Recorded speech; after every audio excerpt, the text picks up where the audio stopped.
My Lords, the question is that Amendment 3 be agreed to. As many of that opinion will say content. The contrary not content. The contents will go to the right by the throne, the not contents to the left by the bar.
My Lords, the question is that Amendment 3 be agreed to. Thank you.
My Lords, there have voted contents 366, not contents 268. So the contents have it. That's a 98 majority. No. Amendment 4, Lord Cormack, not moved. Amendment 5, Lord Hayne. I think if we might have just a pause, others might want to leave at this stage.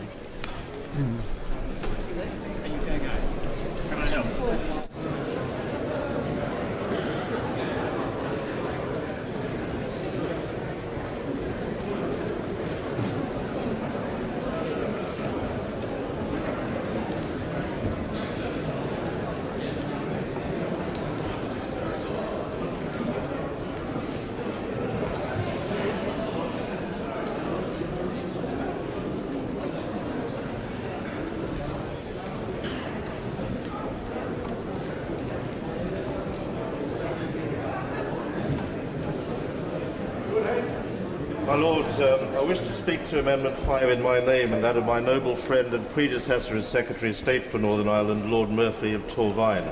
Can I reassure your Lordships that this is more of a probing amendment, and I certainly do not intend to even consider dividing on it, which will be a relief. The Belfast Good Friday Agreement of 1998, endorsed also by a referendum in Northern Ireland, included the rights of people who were born in Northern Ireland to choose to be Irish or British, or to choose to be both. Some choose to exercise exclusively one of them. Indeed, a British citizen whose parents were born in Ireland could, as many have done since the referendum, apply for an Irish passport without giving up their British citizenship, because British citizens are also allowed to hold dual citizenship. This means that you do not have to renounce your British citizenship if you apply for an Irish passport. But for those who choose to be both British and Irish, or just Irish, will they also be citizens of the European Union, as they are now? Presumably because the Minister will, of course, confirm, I'm sure, that Irish citizenship automatically confers EU citizenship rights. So that right to be a citizen of the European Union will presumably remain. Can we assume that the EU would not object to EU citizen status for Irish citizens, not only living in the Republic, but also in Northern Ireland, in what will be, after Brexit, part of a non-member state, the United Kingdom? Will those born in Northern Ireland claiming Irish citizenship remain EU citizens, albeit living outside the EU? Can we assume the position would be analogous to someone being able to apply for dual French and British citizenship, for example, if they were British but had French parents? As long as France remained in the European Union, the French citizenship would confer the right to EU citizenship by extension. Except that for Northern Ireland, this will apply to a whole society, and not just individuals claiming European citizenship through relatives. Can the Minister give a guarantee that this right is maintained for people from Northern Ireland? After all, a common EU identity has helped both nationalists and unionists to focus on what they have in common rather than what has for centuries divided them. Irish citizenship, of course, may also be available for those whose grandparents were born on the island of Ireland, which includes Northern Ireland.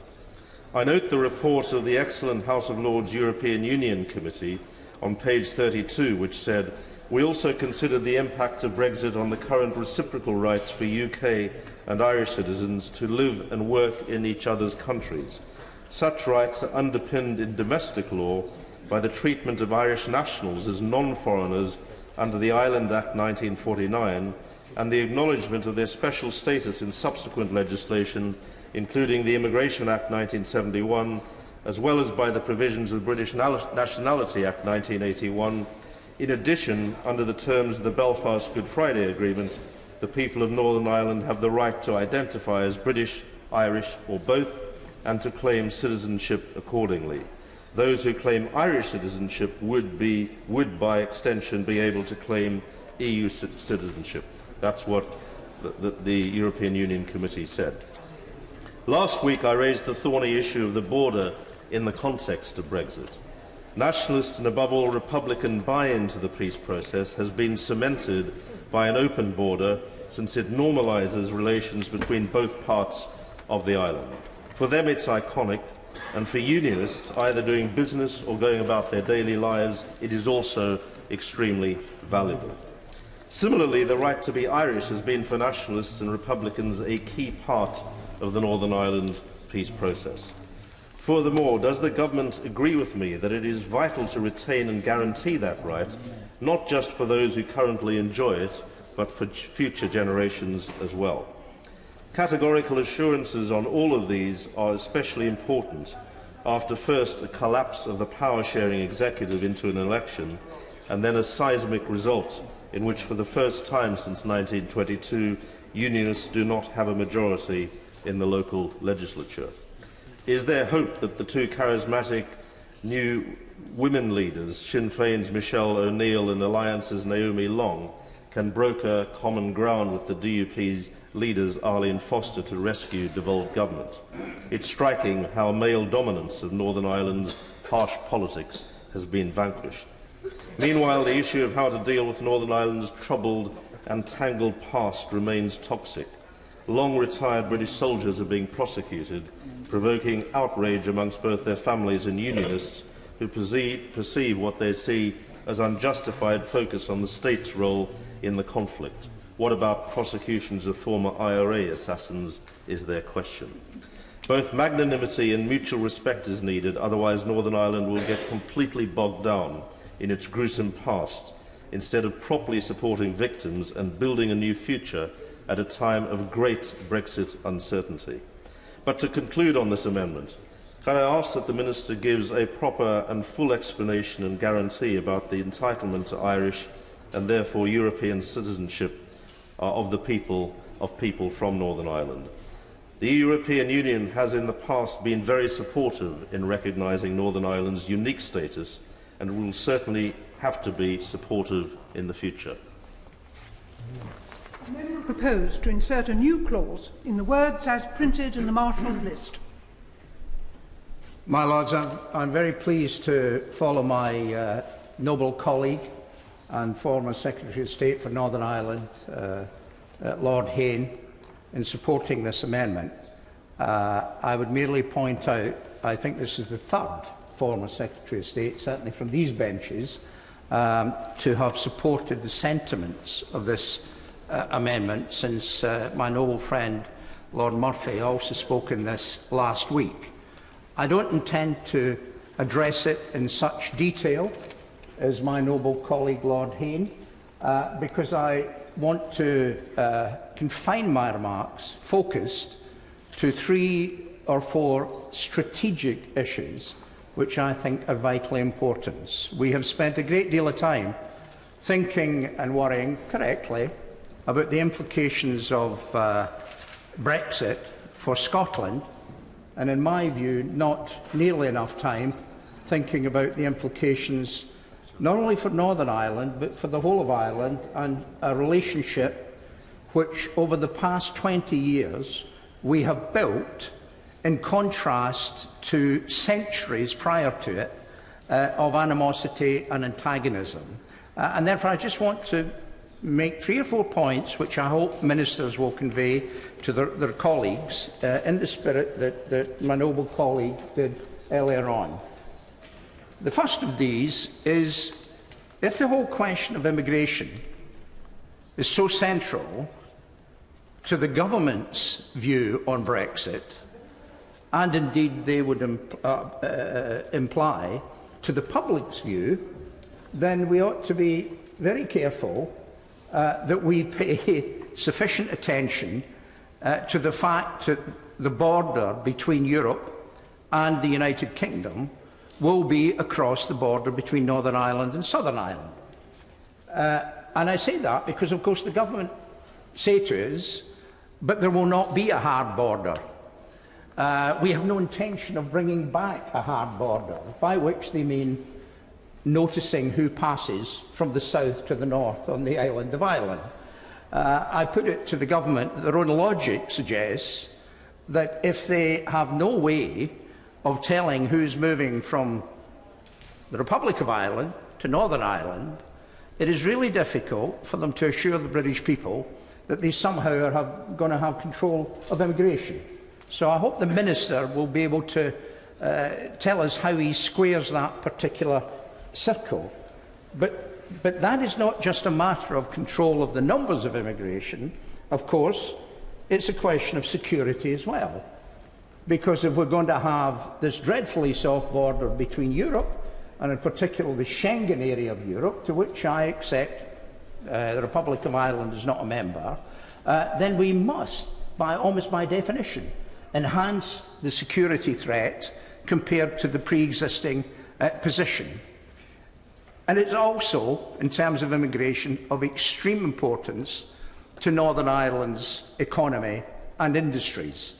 As we know, the province came through an extremely difficult period of 30 years, actually in some ways since 1168, since we first arrived on that island, having run out of land on the mainland of England and sailed into the estuary at Wexford and declared with 400 soldiers it will be all over in a month. We've had a long history of conflict and war there. And in the past 10 to 15 years, Northern Ireland has prospered.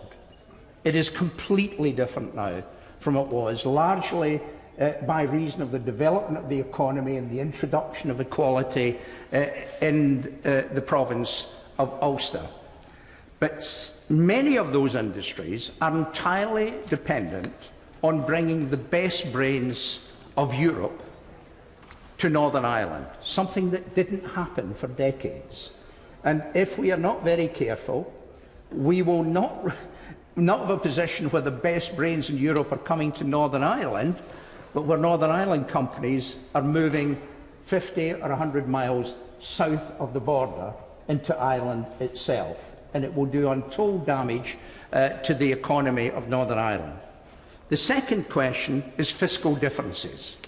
It is easy to say we'll have a soft border, but if you have arrangements, say, that have a vast variation in taxation in the north compared to the south, then there will be a very profitable industry for bringing goods into the north and making a lot of money out of it. It may surprise ministers, but this is how a lot of the terrorism in Northern Ireland was funded. I won't go into detail on that, but merely to say anecdotally that it was a very good idea to own a couple of fields that straddled the border under your own ownership. And anecdotally it is said that some of the people who did so parked oil tankers at the bottom of their field at dusk, which had mysteriously moved to the top of the field by daybreak, thus causing a great deal of surplus because of the taxation differences between the north and the south. That problem will rise again, smuggling, and as I said, industries moving south. And finally, what my noble colleague referred to, the Good Friday Agreement. I will also call it the Belfast Agreement. As the Minister knows, there are two names for many things in Northern Ireland, and if you use the wrong name, you're accused of having a prejudice one way or the other. So Derry and Londonderry, the Belfast Agreement and the Good Friday Agreement have to be encompassed within the same phraseology in order to prove neutrality. But whatever you call that agreement, it was historic. And my worry about that is not just that it will create the perception that we are abandoning the rights and the liberties which could be guaranteed by recourse to the European Parliament. That, I think, is arguable. I don't believe that will happen. I believe that this is such an entrenched, embedded, historic agreement that those rights will be maintained. Nevertheless, the perception will grow. But more importantly, although it was never articulated in explicit terms, the fact is that the all-Ireland dimension of the Good Friday Belfast Agreement was absolutely essential in ensuring that it brought all sides into it, nationalist, Republican, the Unionists, the Loyalists, so that Northern Ireland stood as part of the United Kingdom, but the solution to the problem was to encompass the all-Ireland dimension of it. And that all-Ireland dimension was underpinned by our dual membership, both sovereign countries' membership of the European Union. And therefore, the divorce of the European Union and the United Kingdom raises a very serious issue for ministers, not just in the legal niceties of it, but in the underlying atmospherics and the all-Ireland dimension. So my noble friend has made plain he does not intend to push this to a vote. I'm glad about that. And it's put in the spirit with which the Good Friday Agreement was conducted, and that is all parties on all sides, on all parts of this island as well as all parts of the island of Ireland, advising each other as we see fit on the best way to avoid big traps and to ensure the prosperity of Northern Ireland and of the Good Friday and Belfast Agreement. Yeah. I'm very grateful to the noble Lord Hayne for tabling this amendment, although I think that things may not be quite as difficult as he imagines, in that for many of us, and I declare an interest here, our right to Irish citizenship is not contingent upon the Belfast Agreement, and it goes back much further to the establishment of the Common Travel Area. And in order to set my own mind at rest, I actually checked with the Irish Embassy after the Brexit vote to make sure on my own status. I was born in County Antrim during the war years, and the answer is, you are a citizen. You have birthright. Now, that didn't continue indefinitely, but many of us in the north have citizenship by virtue of being born, I think, when there was still a territorial claim to the entire island. And I see the noble Lord MP nodding behind me. So that is actually very important to us, that the numbers we are talking about are rather different from the suggestion that this is a Belfast Agreement creation. However, I think the underlying problems are every bit as severe as noble lords have suggested. And I think there are three. One is obviously the movement of people. And I have to say, and I know that many in the Conservative Party think that ID cards are a no-no, but I would suggest that many noble lords carry mobile phones, which give away far more about their identity constantly. And I think we should grow up and realise that in the present age, identity and identification is absolutely routine. We need to get it right and enable people to travel. But, my lords, it's not only in order to identify the persons who have, under whatever dispensation we reach, no right to cross into the UK. I'm afraid that this duty would fall upon all of us to be able to identify ourselves, probably when we do crucial things like register with a GP surgery and start a company or buy a property.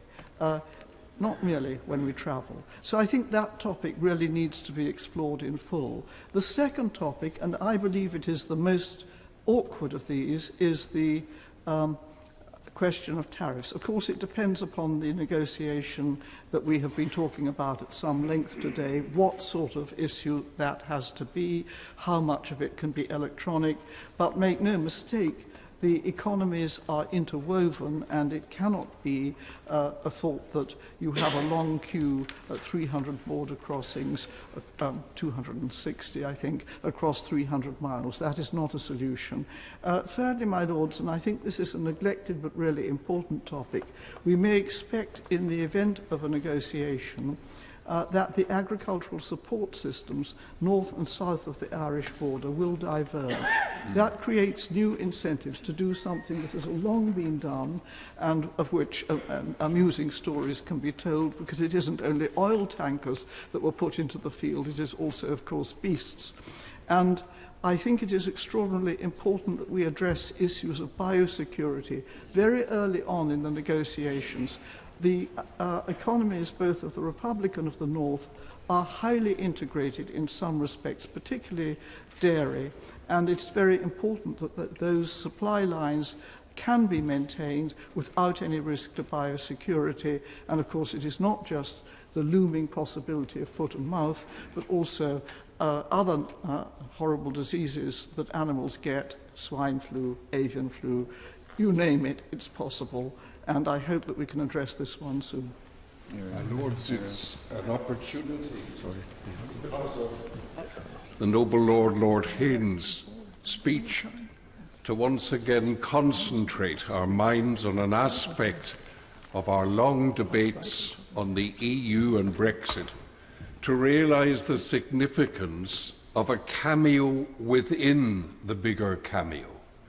It's not just a question of addressing the issue of the United Kingdom and the EU, but within the United Kingdom is a border which is going to become the frontier between the United Kingdom and the EU. This border, which is a part of folklore as well as part of the political story of Ireland, is much more important, as I said at the second reading, than a line on the map. It represents something in people's minds, people's aspirations, and in people's memory of the past. Now, what I believe the value of what Lord Hayne has said to us this afternoon is this. That border represents perhaps the most important facet for the people of Northern Ireland that is represented by Brexit. Northern Ireland will be affected by Brexit more than any other part of the United Kingdom simply because of geography. But more than geography, it's going to be affected by the cultural change, the economic change, and of course, the security question. What I think is important this afternoon to emphasise, and I'm glad the noble Lord Hayne is not going to press this to a division, but what I think is important in what he has said to us and what lies behind the words of his amendment is that this is a reminder of the part of the United Kingdom that is going to be the first part to feel the effect of Brexit. The second part of that is going to be the ongoing consequences, as the noble Baroness has reminded us, of the tariff question, the economy, and of course the proverbial oil tankers and the horses and cows of the field.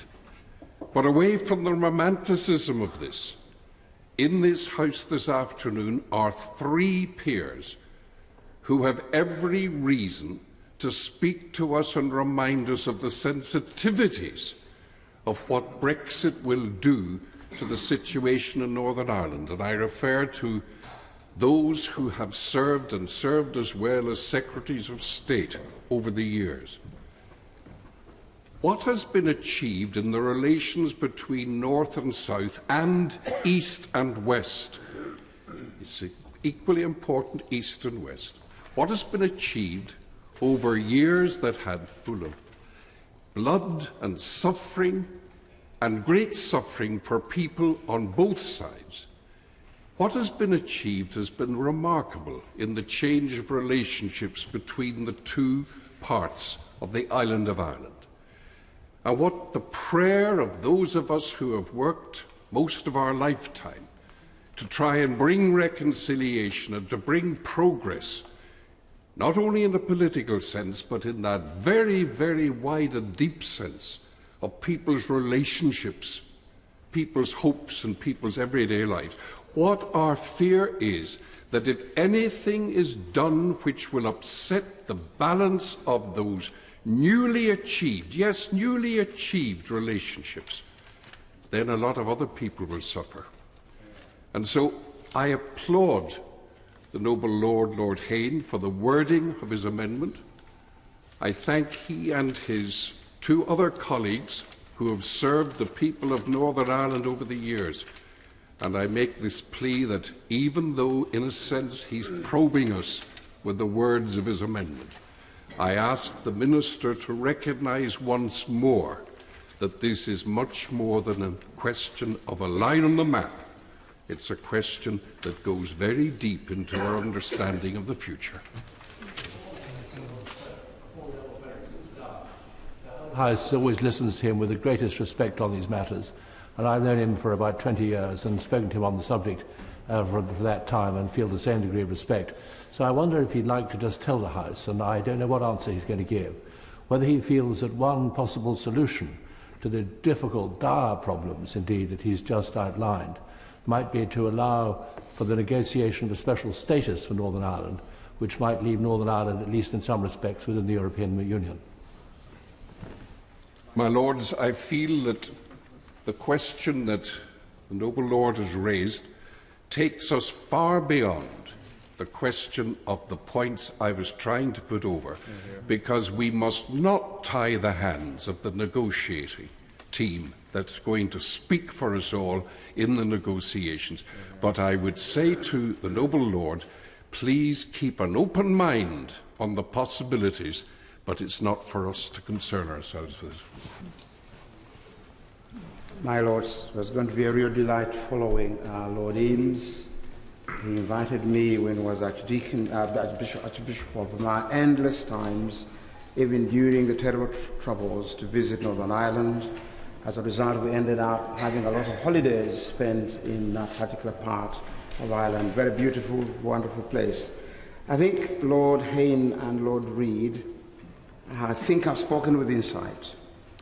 And again, I would like to follow in their footsteps by urging us to have this wonderful probing amendment, because Lord Hayne says he's not going to put it for vote.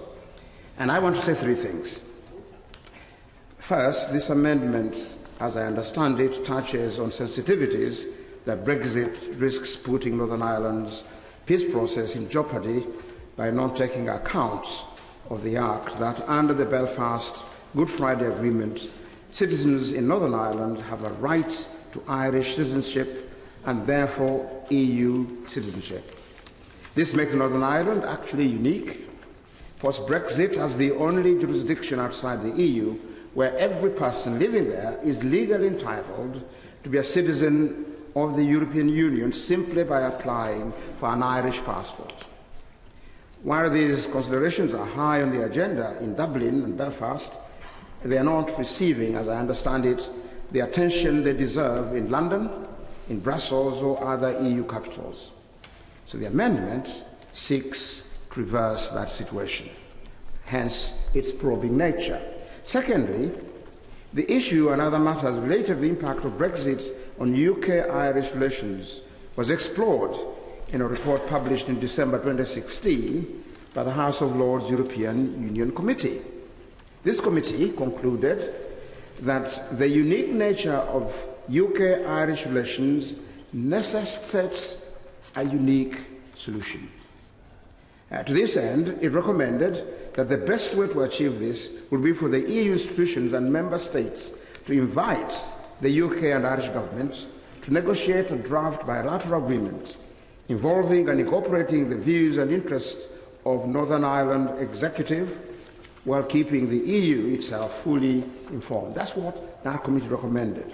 Such an agreement would then need to be agreed by the EU partners as a strand of the withdrawal agreement, and I'd be interested to know what the noble Lord the Minister will say about that. Thirdly, I think that this amendment does not go as far as that, in other words, what the committee actually suggested, but it does hold that the right of the people of Northern Ireland to Irish and therefore EU citizenship should be upheld in any agreement that is negotiated following the triggering of Article 50.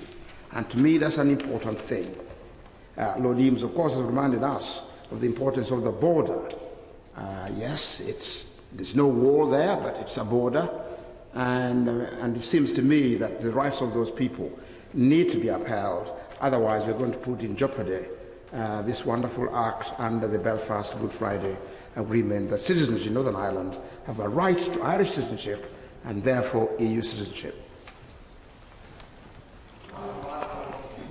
Are you finishing or just talking? Concluding, do you want to? Okay. My Lords, can I just begin by paying tribute to that wonderful, heartfelt speech by Lord Eames. I think I speak for many in this chamber that speaking with such emotion, it really makes us realise how important this issue is. My Lords, the right for Northern Irish people to claim Irish citizenship is, as others have said, set out by the Belfast Good Friday Agreement and the Irish Constitution, and it has also been said by the Common Travel Agreement. It should be stressed that this right will remain and will not be changed by Brexit, and it would be wrong to suggest otherwise. However, my Lords, there remain many unanswered questions, and I believe it's useful, thanks to this amendment by Lord Hayne, in the course of debating this probing amendment, to push the Government for clarification on several issues. Northern Ireland, as has been said, is unique in the United Kingdom in that citizens can choose to have Irish citizenship, British citizenship or both. And since the Maastricht Treaty, citizens in both Ireland and the United Kingdom have also been entitled to European citizenship. However, following Brexit, in Northern Ireland, you will have a situation where, unlike the rest of the UK, people will be able to remain EU citizens by virtue of their Irish citizenship. Can the Minister say how he believes that having EU citizens who are also able to maintain EU citizenship will work in practice? Last week, your Lordship's House voted overwhelmingly to maintain EU citizens' rights in the United Kingdom. But if this is overturned by the House of Commons next week, can the Minister clarify whether he believes that this will have any impact on the Northern Irish people who have opted to have Irish citizenship? If the answer is that there will be no change to the current situation, can he say whether he believes that this would entail special status within the European Union? And finally, can the noble Lord, the Minister, confirm that resolving these issues will be a top priority for the Government? And does he agree that any continuing uncertainty or lack of clarity about future citizenship rights for Northern Irish people is clearly unacceptable? My Lords, how pleasant to have a meaningful and good short debate. I so agree with what's been said. The noble Lord Haynes was kind enough to mention the bad feelings that have been arrived at by the hounding and prosecuting of British soldiers over matters of Sinn Féin and Ireland. I should remind noble lords that the armed forces are full of good Ulstermen and good Irishmen, and they need looking after and they need defending. And the false prosecuting of British soldiers, British airmen, whatever, the constabulary in Northern Ireland should not be allowed. And I say to the noble Lord the Minister, he may not recall that previous governments have given dispensation to IRA Sinn Féin murderers of British troops and the constabulary, and this false prosecution, hounding of the armed forces has got to stop. It is a lawful thing, and maybe the noble Lord, the Minister, has some views on it. And I just raised that because the noble Lord was kind enough to bring up the question of a British soldier being prosecuted. Before my noble colleague sits down, can I just put it on the record that the noble Lord Hayne, who's perfectly capable of speaking for himself, and the noble Lord Murphy, and myself, tried unsuccessfully to draw a line across all prosecutions in 1998 We did it in retrospect in 2002, 2005, 6 and so on. We couldn't get common agreement among the parties in Northern Ireland, or indeed in the British Parliament, so to do. And we said at the time that we would regret that decision as the years went on and prosecutions were pursued against British Armed Forces, the RUC, and indeed people from the Loyalist and the Republican community. So I just want to put it on the record that we, three of us, all made an attempt to solve this problem, but we could not get a consensus between the British Parliament or indeed among the parties in Northern Ireland. My Lords, if I may, I'm fully aware of that and what other noble Lords, Ministers, Secretary of States have done, and I thank you. Lords, the motion or the amendment, I believe citizenship is not threatened by the decision of the United Kingdom to leave the European Union. Indeed, I'm absolutely certain that people of whatever their outlook can be confident that the undertakings that have been given to them will be honoured. And if I refer to the agreement itself, and just to show to the noble Lord Reid, I'll refer to the Good Friday Agreement, just to make that clear, that if you look at the section under constitutional issues, there is a paragraph 6, and it does say, recognise the birthright of all the people of Northern Ireland to identify themselves and be accepted as Irish or British, or both, as they may so choose, and accordingly confirm that the right to hold both British and Irish citizenships is accepted by both governments and would not be affected by any future change in the status of Northern Ireland. And if we link that to the matter I brought to your Lordship's attention in the debate last week, and we go back to our friends in the Supreme Court, and they said that the Supreme Court now has unanimously endorsed the Belfast ruling, and that was to say that the rights of people in Northern Ireland were not affected by Brexit, but the Attorney-General, John Larkin, decided to put the case to the Supreme Court for clarity, and I think it was a good thing that he did.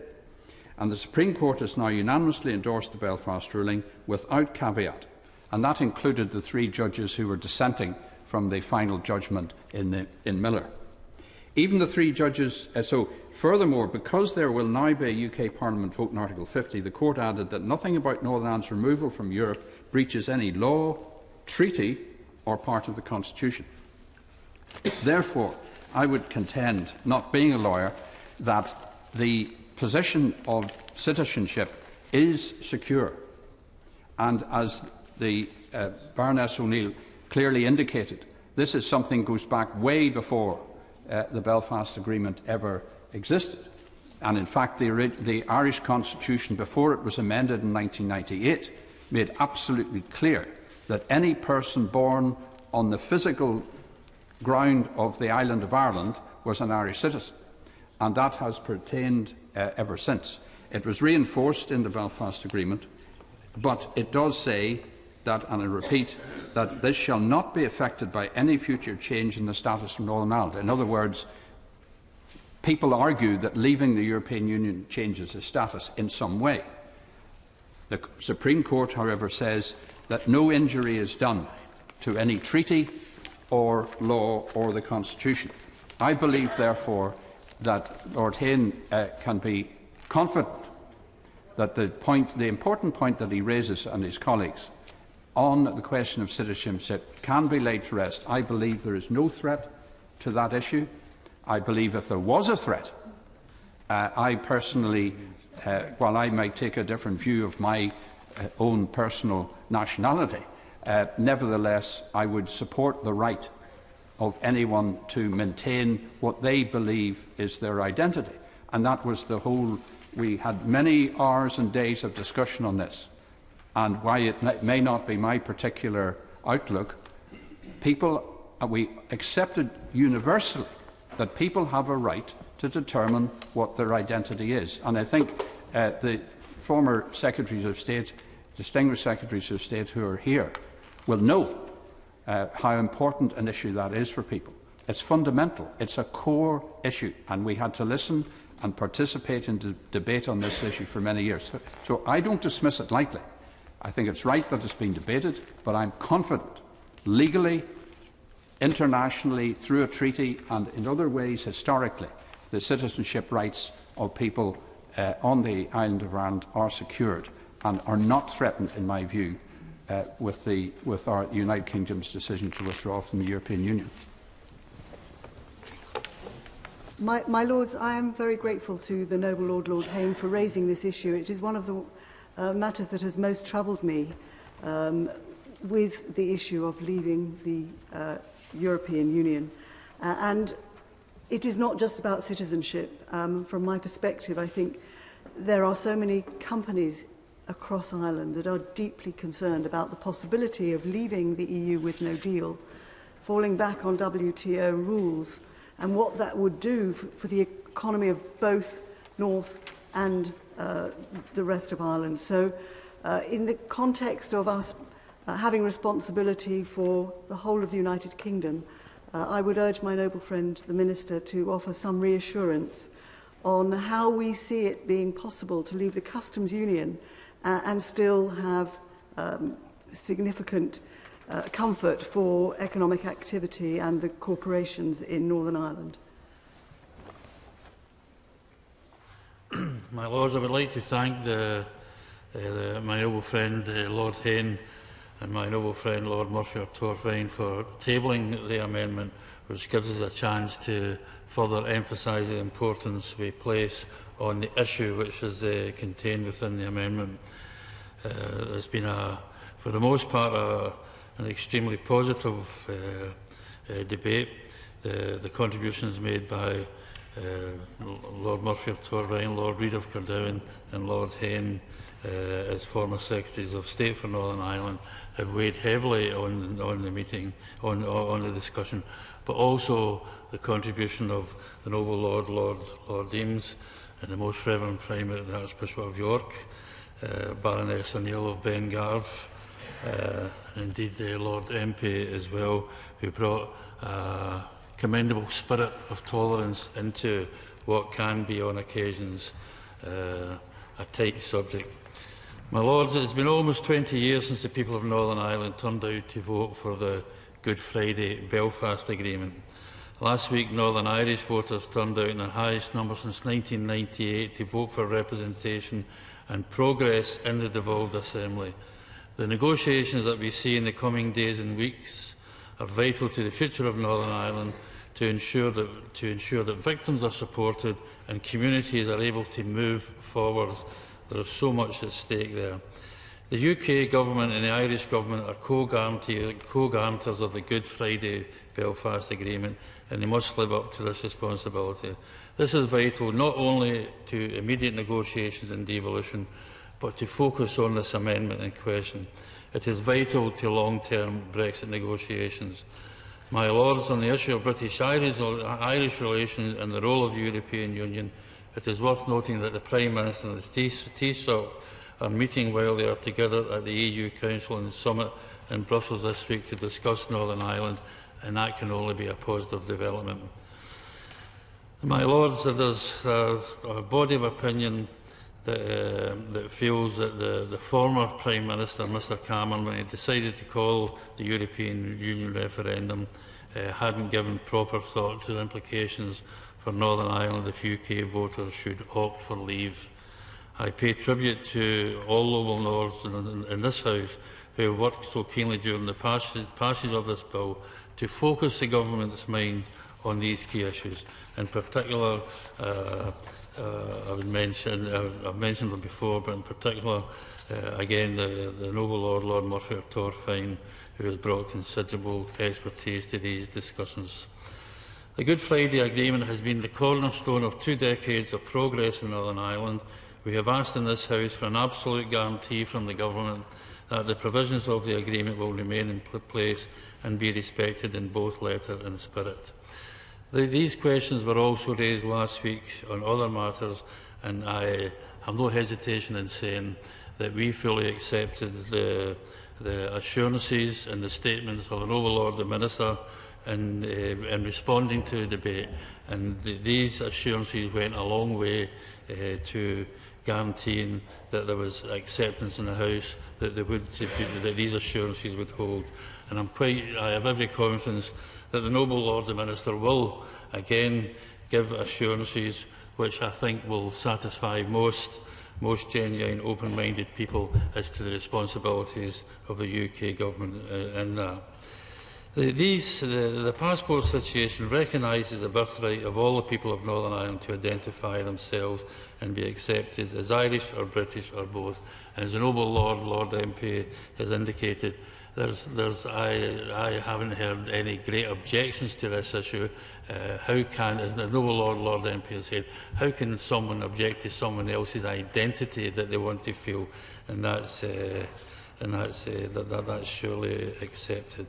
But we hope that we know this situation is accepted by the Government and should not be affected by any future change in the status of Northern Ireland. My Lords, we in this House have a shared duty to guarantee the future of the Good Friday Belfast Agreement and the rights of Northern Irish citizens. We must, as has been said by noble lords on all sides, respect the will of the people, and in doing so we must continue to respect, protect and uphold the result of the referendum which took place in May 1998. So again, I would thank all noble lords for a very positive discussion and restate my belief that the Noble Lord the Minister will repeat the assurances of last week, which gave great assurance to the whole House.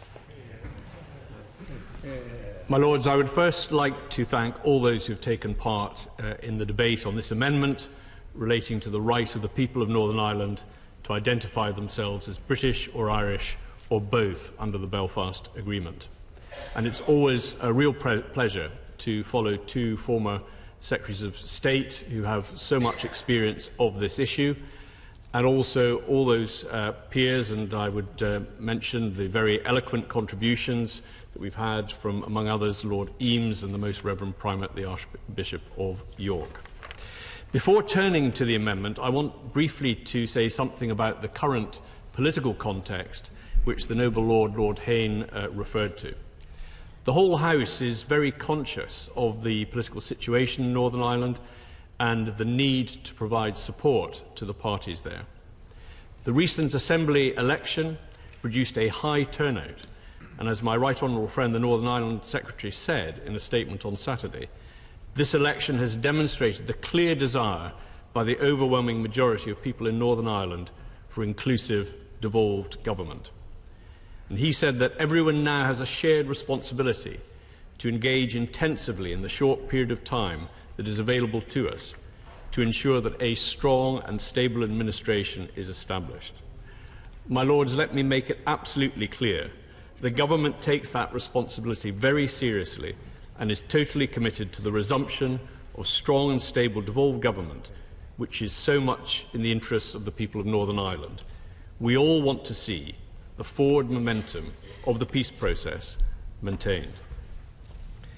Turning to the amendment moved by the Noble Lord Hayne, which seeks an undertaking to support the right of the people of Northern Ireland to claim Irish citizenship, as set out in the Belfast Agreement. My Lords, the Government's commitment to the Belfast Agreement is absolutely rock solid, including to the principles that recognise the birthright of all the people of Northern Ireland to identify themselves and be accepted as Irish or British or both as they may so choose, and that recognises their right to hold both British and Irish citizenship. A birthright that, as Baroness O'Neill and Lord MP made clear, predates the Belfast Agreement. The United Kingdom's departure from the EU will not change this commitment. However, the question of who can or cannot claim Irish nationality and citizenship is not something that would be dealt with through the Article 50 process. Citizenship and nationality is a matter of exclusive member state competence. The right to Irish nationality and citizenship is therefore a matter for Ireland, in line with its own commitments under the Belfast Agreement. The Taoiseach has repeatedly made clear that the Irish government remains committed to this agreement. And to address the point raised by Lord Hayne and Baroness Sutty, EU citizenship is enjoyed by the citizens of all EU members. Therefore, any Northern Ireland resident who takes Irish citizenship will have EU citizenship. This is a matter of EU law, and therefore no guarantees are required from the UK, and it does not require special status. There are, after all, 3 million citizens currently in the UK. The noble Lord Reid raised the issue of the border, as did Lord Eames, and the government is committed to a frictionless border. How that is achieved is a matter for negotiation. So in conclusion, whilst the government agrees with the core sentiment lying behind this amendment, namely unwavering support for the Belfast Agreement, there is no need for its inclusion in this bill in order to achieve the effect the noble lords are seeking. And therefore, I would respectfully ask the noble lord, as he indicated, not to press his amendment. My Lords, I'm grateful to the Minister and will respond briefly to him in a moment. Could I just say, however, that the happy consensus we've enjoyed this evening will be destroyed over the weekend when Wales play Ireland, at least in the case of my noble friend Lord Murphy and I. I want to refer just to one or two speeches, particularly to my noble friend Lord Eames, who spoke with, as always, moving eloquence, and I'm grateful for his generosity and that shown to my noble friends Lord Reid and Lord Murphy. He said, I think very aptly, Northern Ireland is affected by Brexit more than any other part of the UK. Scotland may be making the most noise, but actually Northern Ireland is being potentially much more seriously affected, and he's absolutely right on that. Noble Viscount Slim referred to my reference to soldiers being prosecuted. Just to ensure that he understands my point of view, and I think that's shared by the noble Lord Reid and my noble friend Lord Murphy as well. We did indeed try to draw a line on the past. I introduced the Northern Ireland Offences Bill, which then fell because its principle was it applied to everybody. But whether a British soldier or a former paramilitary, you had to treat people equally, and that principle is absolutely vital. And I can well understand why the families of soldiers now in their 70s who are being prosecuted for offences that they are said to have committed, why there is a grievance that this may be one-sided. I mean, you have to do these things even-handedly, which is why, and I return to my noble friend Lord Eames, and I don't want to detain the House because it's not strictly appropriate to this amendment, but it is part of the context. You have to deal with this whole question in an entirely different way than by pursuing continuous prosecutions going back 30, 40 and more years, where the forensic evidence is either non-existent and where, if there is forensic and other evidence, it's often more easily captured under former serving soldiers than it is where records were kept, than it is under former paramilitaries. But so long as the parties turn their back on an even-handed approach, and so long as government is unable to pursue that matter, then we will continue to have these grievances, and they will multiply. The noble Lord, I will in a moment, certainly. The noble Lord Eames was co-author with Dennis Bradley of, in my view, a very authoritative and excellent report on the past. There was one particular recommendation on compensation which perhaps wasn't ideal and attracted a lot of controversy, but the rest of the report in there is how it is possible to address this issue, and I think the people of Northern Ireland and their politicians should return to it, of course. I'm obliged, noble Lord. Would he not confirm that one of the principal objectors, even going back to 1998, to drawing a line or trying to treat everybody equally, was in fact the army itself?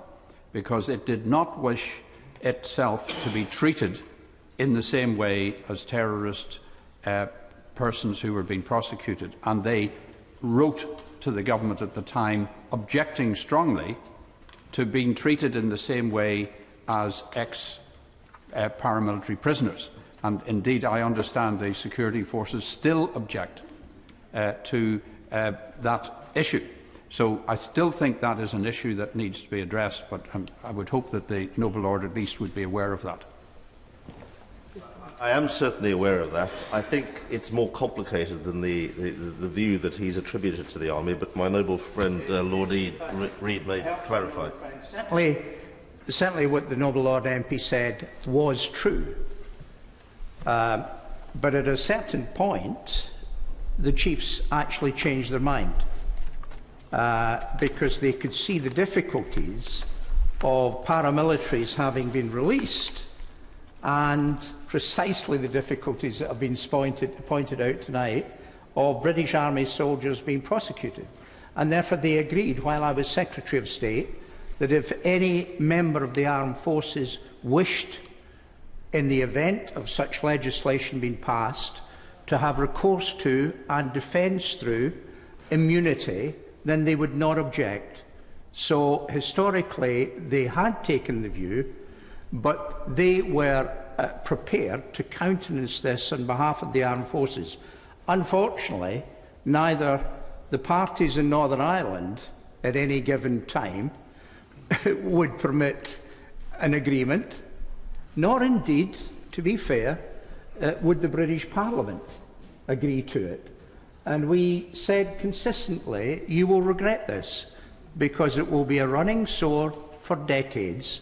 And while we accept that there is a contradiction between justice for the past, which I understand perfectly, of the families of those who have been injured or killed, and peace and security for the future, that the overwhelming case was to assure peace and security for all families in the future by drawing a line at 1998. So that, as I understand it, is from 2003 the position of the British Armed Forces.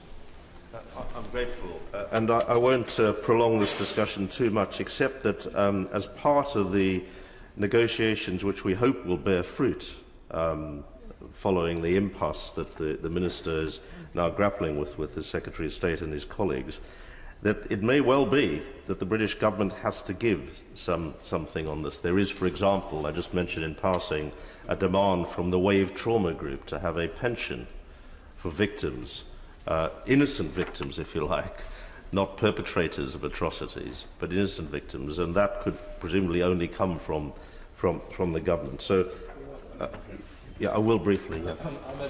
Friend, I think thanks to the initiative of Noble Lord Viscount Slim, we're talking about a desperately important matter.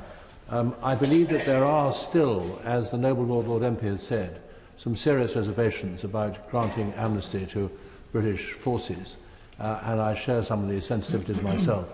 Without getting into that very complicated ground, is it not the case that the prosecuting authorities always have the option not just to decide whether to prosecute on the grounds of whether or not there's a chance of a successful conviction, but also on the grounds of national interest? Is it not to be hoped that the prosecutor in this case in Northern Ireland takes the advantage of that opportunity for judgment with the greatest degree of sensitivity? I think we're opening up a whole new debate, and I'm not sure I fully agree with my noble friend, and so I just want to end by saying that I welcome the fact that the Minister said the commitment to the option of Irish citizenship is rock solid, as is the commitment of the Government to the Good Friday Belfast Agreement, and I therefore withdraw the amendment. Is it your Lordship's pleasure that this amendment be withdrawn? Amendment is by leave withdrawn. Lord Truscott. My Lords, in opening this debate, I'd like to declare a non-pecuniary interest as Vice Chair of the All-Party Parliamentary Group on Shale Gas Regulation and Planning, and as former UK Energy Minister. This is a controversial subject, and no doubt your Lordships have and will hear many different views. Hydraulic fracking is a technological reality, and cannot be uninvented. It is also clear that the government, and quite frankly Parliament as a whole, is determined to develop shale gas in the UK. The question is whether this development has been thoroughly thought through in all its ramifications, and as we inexorably move towards exploration and production. Andrea Leeson, Minister of State for Energy at the time, said in May 2016, shale gas could, quote, provide jobs for our people and tax revenues for society, help the UK to decarbonise while we move away from coal to lower carbon energy sources, secure energy, economic growth and job creation. The suggestion has been that shale gas development could create between 60 to 70,000 jobs, stimulate billions of pounds of investment in the UK, provide energy security and help secure a bridge to a greener future. On the face of it, these arguments seem compelling, except that none of the statements are quite as straightforward as they initially sound. Let me start with energy security. The assumption here is that we lack it, and the House of Lords Economic Affairs Committee report into shale specifically referred to the reliance on Russia, Europe's biggest gas supplier. The only problem here, my lords, is that the UK imports virtually no gas from Russia and is unlikely to import significant amounts in the future. In a written reply to me on this subject last September, Baroness Neville Rolfe, the Minister, responded, quote, there are no pipelines that allow Russian gas to flow from Norway, our biggest source of imports, all via shipped liquefied national gas, which comes mainly from Qatar.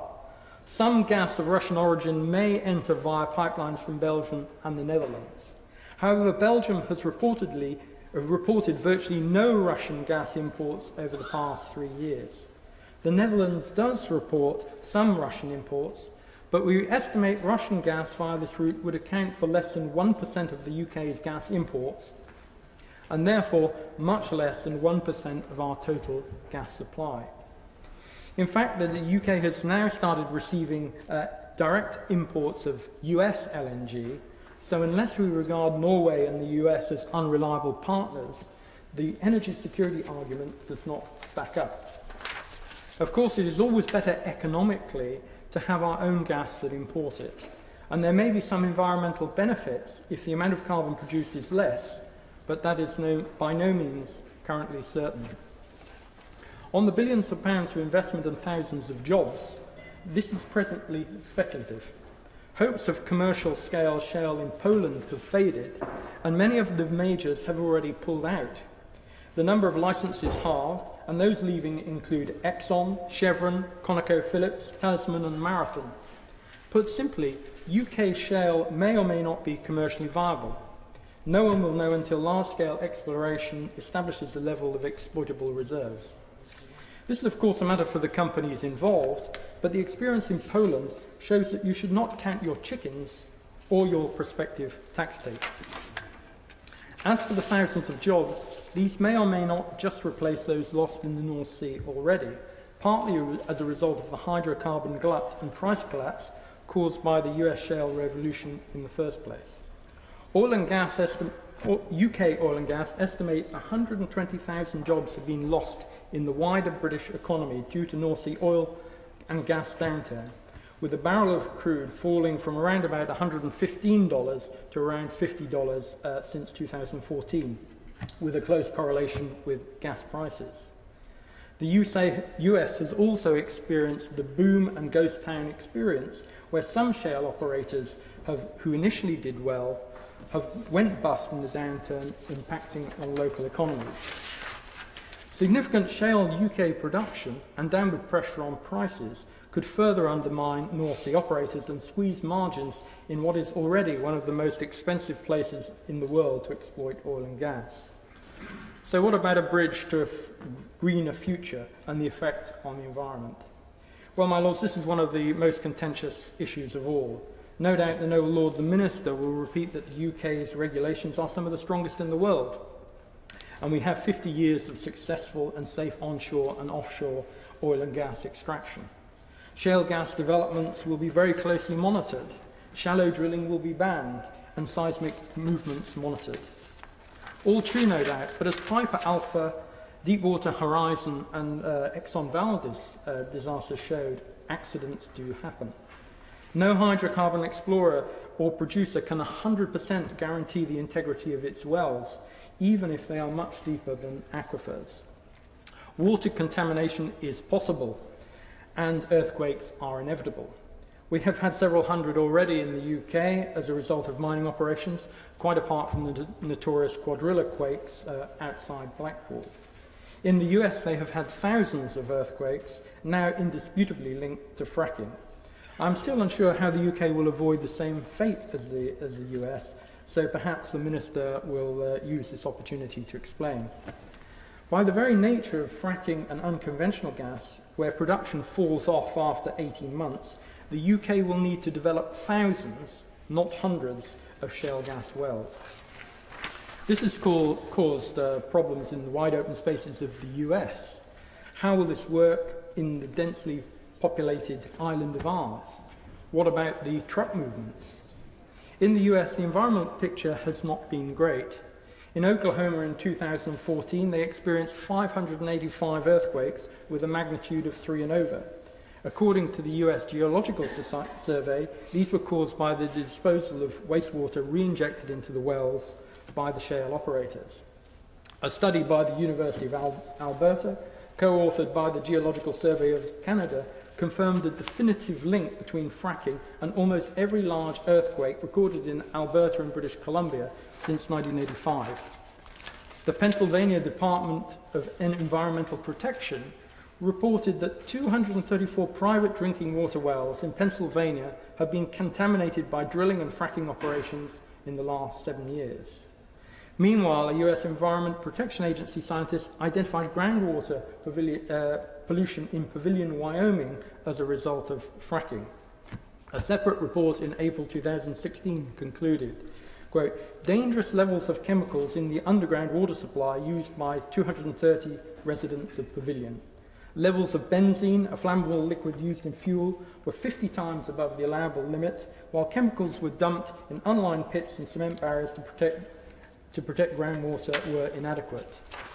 Last week, the leadership of the Pawnee Nation, a Native American tribe, filed a lawsuit against multiple Oklahoma oil companies, claiming their operations caused a 5.8 magnitude earthquake. Furthermore, there's serious concern about the amounts of methane released during fracking. Recent attempts in the US under President Obama to limit methane emissions look likely to be overturned by President Trump. Of course, the industry will tell us it will all be different in the UK. It cannot happen here. The US is different and the regulations will be tighter. Perhaps the Minister would like to comment further. However, some states and regions think differently. Maryland in the US has put a moratorium on fracking, as have Scotland, Northern Ireland and France. Fracking was banned in New York in December 2014. What do they know that we don't? Or does Her Majesty's government have a monopoly on wisdom on this subject? The UK's Labour Party also supports banning fracking. Shadow Energy Minister Barry Gardiner stating, quote, the real reason to ban fracking is that it locks us into an energy infrastructure that is based on fossil fuels long after our country needs to have moved to clean energy. My Lords, we will continue to be dependent on fossil fuels in the foreseeable future, at least up until 2040 or 2050. Her Majesty's government is committed to reducing our carbon emissions by at least 80% by 2050 compared to 1990 levels. Professor Kevin Anderson, former director of the Tyndall Centre for Climate Change Research, has said, quote, from a climate change perspective, this stuff simply has to stay in the ground. The Environment Audit Committee reported in 2015 that, quote, ultimately, fracking cannot be compatible with our long-term commitments to cut climate change emissions unless full-scale carbon capture and storage technology is rolled out rapidly, which currently looks unlikely.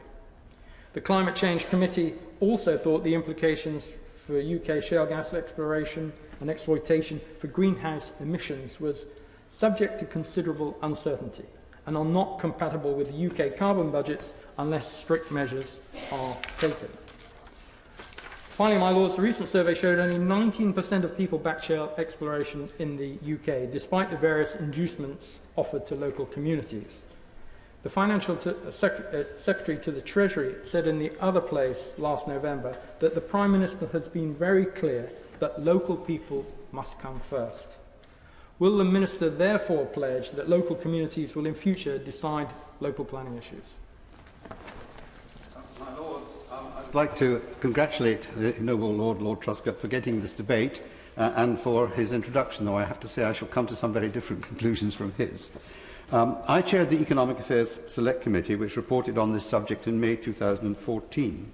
I have to say that it was one of the reports that got, according to our own press department's survey, got one of the widest attentions of any Select Committee report at that time. And it was partly, of course, because of some concerns of environmental groups, but it went much wider than that.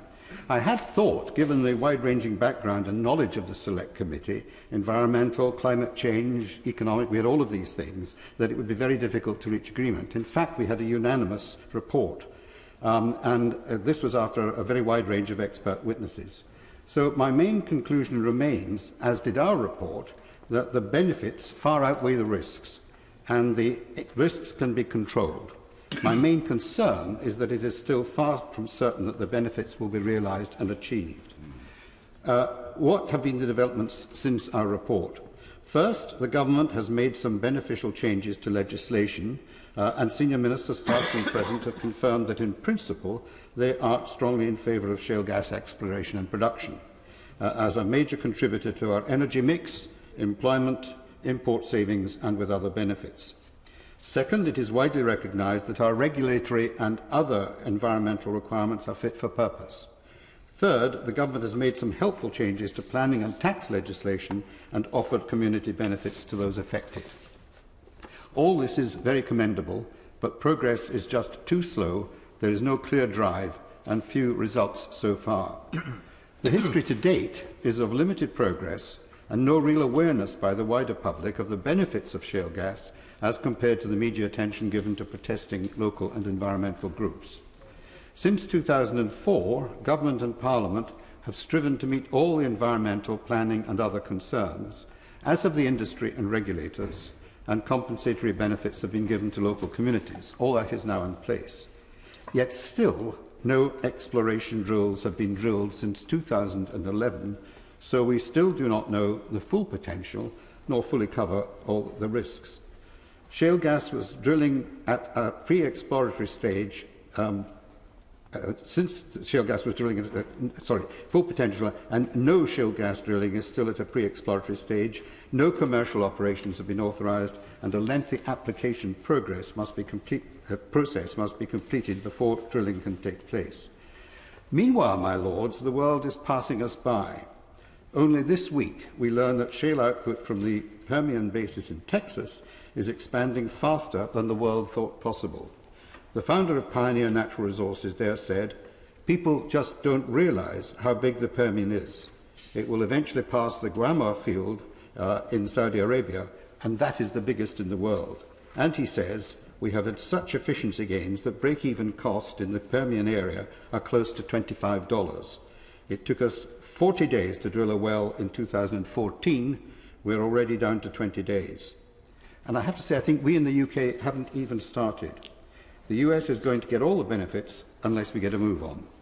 So the reality is that shale gas drilling in the UK is still at an exploratory stage. No wells have been drilled in the UK since 2011.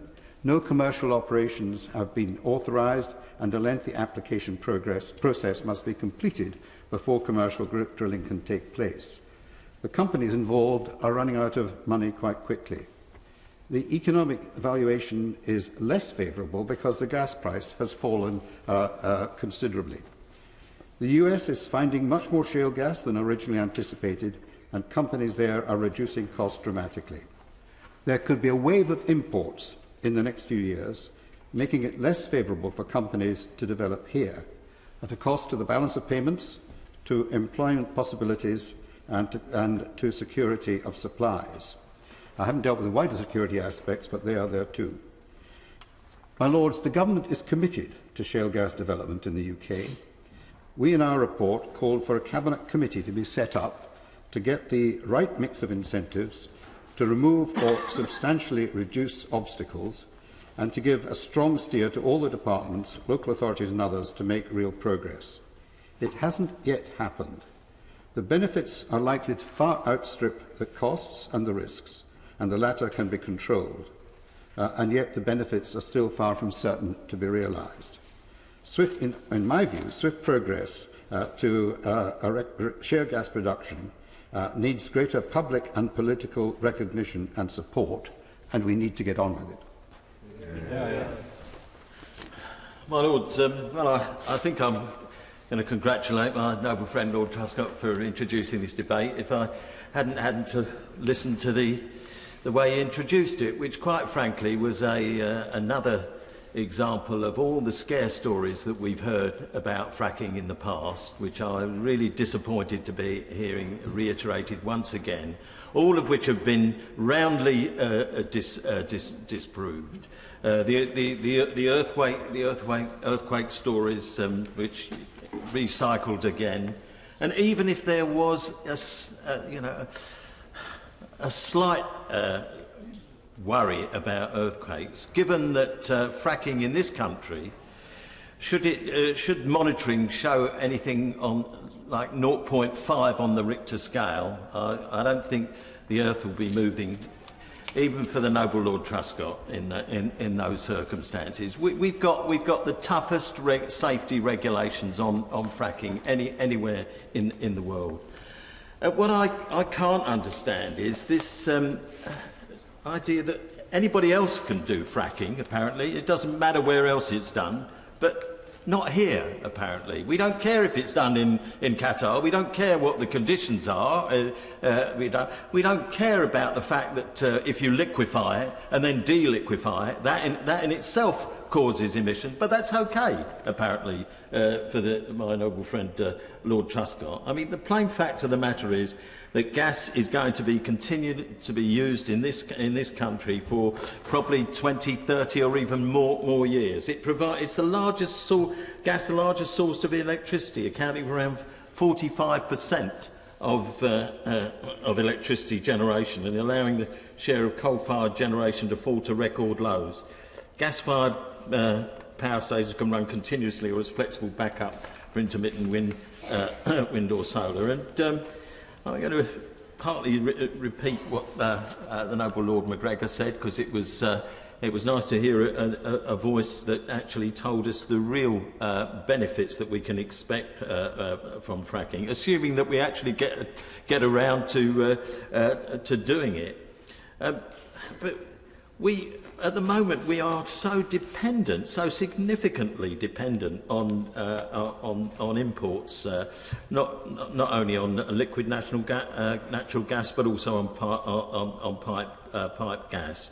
And whether or not you feel that there's there's energy security, whether you worry about that, surely we should be worried about price volatility, because we don't control the import prices. It exposes the UK to international currency fluctuations, with imported LNG, for example, priced in dollars. And it harms the UK's balance of trade, which apparently the noble Lord Truscott doesn't really matter.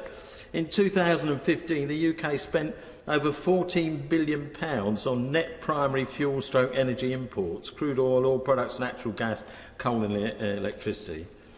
It's estimated by 2030 imports of gas alone could cost the UK economy £10 billion a year.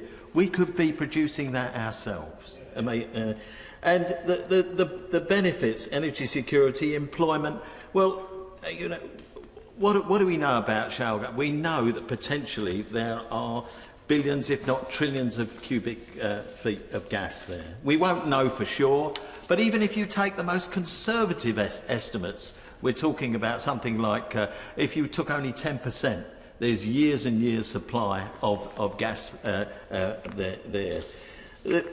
Employment, so that doesn't seem to matter any longer. There's potentially jobs there, and after all, these are potentially skilled jobs there. We've set up training colleges to do that, but apparently this doesn't matter either.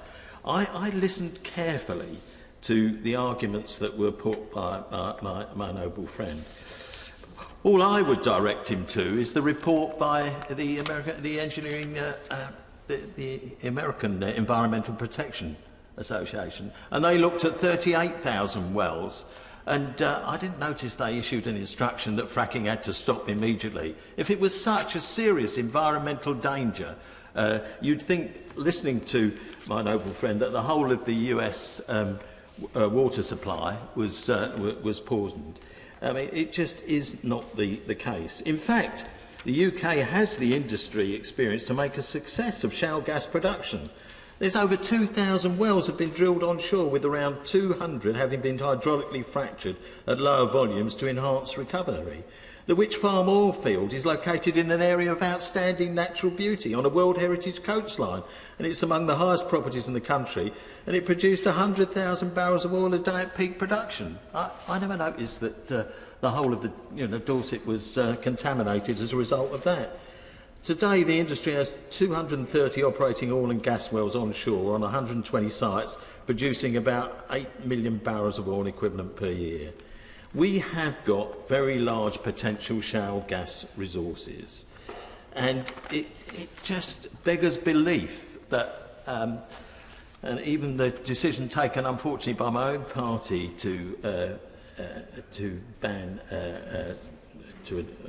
endorse a ban on fracking, when we could use it in a way that would reduce the cost of fuel. And if we cared about fuel poverty, I would have thought that would be that would be something that was uppermost in our minds. Unfortunately,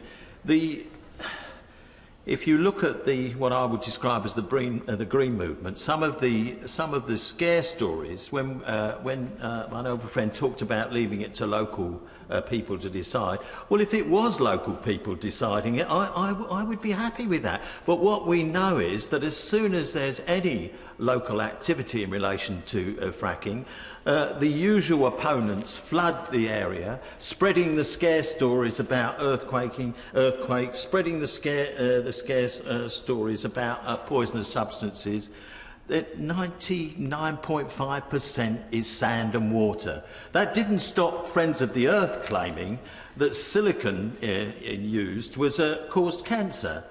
So on that basis, I presume that none of our children will be playing on beaches any longer, as, mostly, to my knowledge, I don't claim to be an expert chemist, that's what sand consists of. I mean, these are irresponsible scare stories. Why people persist in doing it is beyond me. So I don't want to exaggerate the impact of shale, but there's something like an estimate, and this is the British Geological Society's figures. In the Bowland Shale, there's something like 1,300 trillion cubic feet of shale gas. If only 10% could be extracted, it would be equivalent to 40 to 50 years of UK gas consumption. Surely that is worth doing. I just cannot understand the opposition. If we were in a situation where there weren't sufficient safety regulations, then I'd be the first to endorse the concern. But that's not the case. This government has ensured the tighter set of safety regulations. So my view about this is that there's real economic benefit, there's real energy security benefit, and there are employment benefits that this country could benefit from if only we could get on with the production of shale gas. My Lords, it's always a great pleasure to follow the noble Lord Young of Norwood Green, who speaks a great deal of common sense on these issues. My Lords, I declare my interests in energy as listed in the register. They're mainly in coal, which is threatened by shale gas, so I should really be against it, but I'm not. I first visited a shale gas well in Pennsylvania in 2011 when I was writing a report for a think tank, the Global Warming Policy Foundation, founded by my noble friend Lord Lawson. And at that time, most energy analysts were still arguing that shale gas was a flash in the pan. I concluded that this was almost certainly wrong and that we were witnessing an energy revolution of huge significance. And so it proved. America went from importing to exporting gas. The shale boom pumped hundreds of billions of dollars into the American economy through domestic production and lower prices. The environmental problems were minimal. President Obama's Energy Secretary confirmed this in 2015 when he said, quotes, "I've still not seen any evidence of fracking per se contaminating groundwater." Over the past decade, America cut its carbon dioxide emissions faster than any other country, thanks almost entirely to the shale gas revolution. And it did so while simultaneously bringing heavy industry back on shore, whereas we've driven it away. Saudi Arabia tried to kill the shale drillers' business in 2014 by flooding the market and cutting prices. They failed. The technology keeps improving, and as the noble Lord Young said, the break-even, my noble friend Lord McGregor said, the break-even price gets lower and lower. I was on a shale oil site in Colorado last November watching the new quiet fracking fleet do their work, an operation that's about as short as building a wind turbine and as limited in area, but produces hundreds of times more energy and is about 2% as prominent in the landscape in terms of height once it's finished. In 2011, I wrote, "Shale gas faces a formidable host of enemies in the coal, nuclear, renewable and environmental industries, all keen, it seems, to strangle it at birth, especially in Europe." I was right about that too. What was the reaction from the environmental movement to this gift from the gods? To oppose it with all their might, even at the cost of telling the truth. Friends of the Earth was forced by the Advertising Standards Authority this year to withdraw several misleading claims it had made about shale gas. As the noble Lord Young said, they even resorted to arguing that sand is carcinogenic. They didn't quite have the brass neck to complain about dihydrogen monoxide, which is injected in large quantities into shale gas wells. For those whose chemistry is rusty, that's H2O, or water. Who is behind this anti-shale propaganda? Well, let's take a look at who stands to suffer from a successful shale revolution here. First, the subsidy-drunk renewable energy industry, still trying to justify things like burning American forests for electricity. The former DEC chief scientist, the late Professor David Mackay, found that in particular circumstances using wood pellets to generate electricity could have the carbon footprint almost twice that of coal and 4 times that of gas. Yet we subsidise foreign wood pellets and stand in the way of shale gas. The second group with an interest in undermining British shale gas, apparently, is a foreign power. Anders Fogh Rasmussen, the former NATO Secretary-General, has accused Moscow of campaigning to undermine shale gas. And here's a quote from National Review magazine in 2015. "Russia has ramped up covert payments to environmental groups in the West. By supporting well-intentioned environmentalists with hard cash, often without their knowledge, Russian intelligence gains Western mouthpieces to petition Western audiences in its favour." And sure enough, the Kremlin's mouthpiece, RT, Russia Today, has been broadcasting anti-UK shale propaganda on its Kaiser report, including the line that frackers are the moral equivalent of paedophiles. The US Director of National Intelligence, the Federal National Intelligence Director in the United States, said very recently, "RT runs anti-fracking programming, highlighting environmental issues and the impacts on public health. This is likely reflective of the Russian government's concern about the impact of fracking and US natural gas production on the global energy market and the potential challenges to Gazprom's profitability." End quote. This is what we are up against. The noble Lord Truscott knows Russia well. In the light of what I've said, can he shed any light on which anti-fracking protesters in this country are funded directly or indirectly by Russian interests? We will, my lords, be burning gas for decades to come under any policy. Even the National Grid's extreme gone green scenario for future energy policy sees us burning almost as much gas in 2035 as we burn today. But more than that, we have a huge chemical industry in this country, employing hundreds of thousands of people directly and indirectly, and it needs methane and ethane derived from natural gas wells as feedstock. That industry will disappear rapidly if we do not exploit domestic shale. It has repeatedly warned us of this. As the GMB Union puts it, if exploratory drilling reveals a plentiful supply of UK shale gas reserves, is it not a moral duty for Britain to take responsibility for providing for our own gas needs from these supplies rather than importing gas from elsewhere? End quote. Beneath Lancashire and Yorkshire, my lords, in the Bowland Shale lies one of the richest shale gas resources ever discovered. And as the noble Lord Young said, just 10% of it will be enough to provide 50 years of British needs. We know how to get it out, using sand and water to make millimetre-wide cracks 1.5 miles down, with minimal environmental risks. The tiny group of middle-class southerners who go north to protest about this stuff are not representative of public opinion. So let us not give in to the 20th century Luddites, commercial interests or foreign crony capitalists who do not have our interests at heart.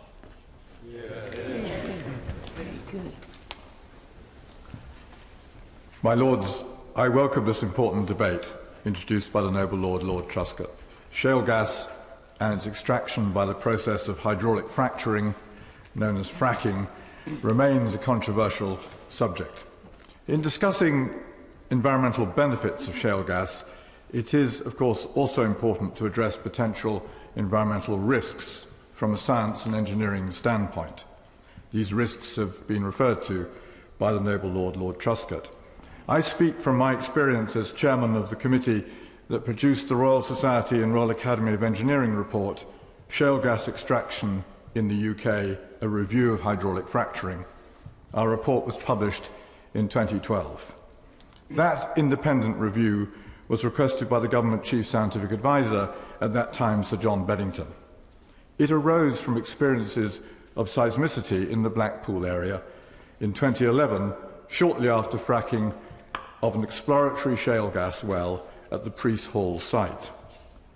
Our remit was to review the available scientific and engineering evidence associated with fracking, identify the major risks, and consider whether these can be managed effectively in the UK. There were two major questions that we were asked to address.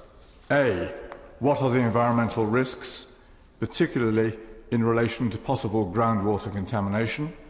B, what are the risks of earthquakes? In our review, we consulted with and received evidence from around 70 experts and organisations, including environmental organisations such as Greenpeace, Friends of the Earth and WWF. My Lords, our report concluded the following. Firstly, the fracking process itself is unlikely to contaminate groundwater. To reach overlying freshwater aquifers, the fractures in the shale would have to propagate upwards towards the surface for many hundreds of metres to reach them. The risk of this happening is very low, provided that fracking takes place at great depths. It is typically undertaken at depths of several kilometres. It's important not to conflate the fracking process with shale gas well operations. Groundwater contamination is much less likely to be due to the fracking process than to faulty well construction. The only realistic way that any contamination of groundwater may occur is if operations are poorly regulated and faulty wells are constructed as a result.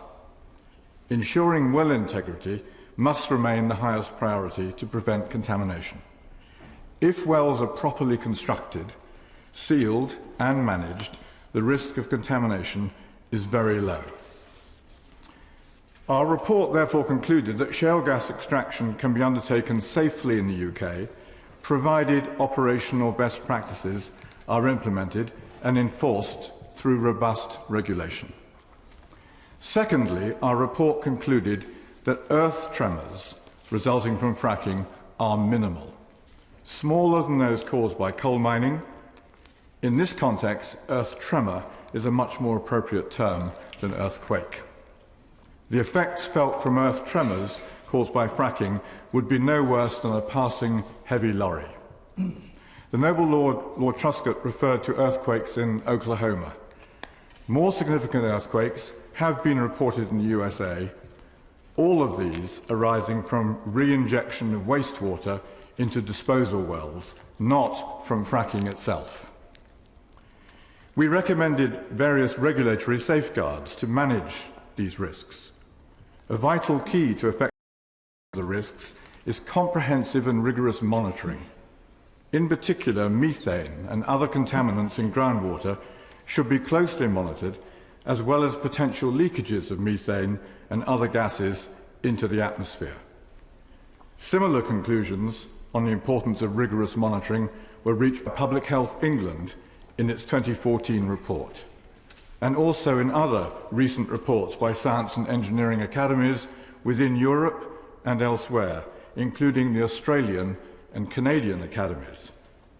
Our Royal Society and Royal Academy of Engineering review made 10 major recommendations, all of which were accepted by the government. The Task Force on Shale Gas, chaired by the Noble Lord Smith of Finsbury, also reached similar conclusions and made similar recommendations in its final report published in 2015. My Lords, we should nevertheless be careful to distinguish between exploratory activities and full-scale production. Shale gas extraction in the UK is presently at a very small scale, involving only exploratory drilling. There is greater uncertainty about the scale of production activities should a future shale gas industry develop nationwide. We will need to pay attention to the way in which risks scale up. Regulatory capacity will need to be increased. Efficient coordination of the numerous government bodies with regulatory responsibilities for shale gas extraction must be maintained. Our report covered environmental and health and safety risks, but climate risks were not addressed in detail. Fugitive methane emissions during shale gas extraction operations must also be closely monitored and minimised.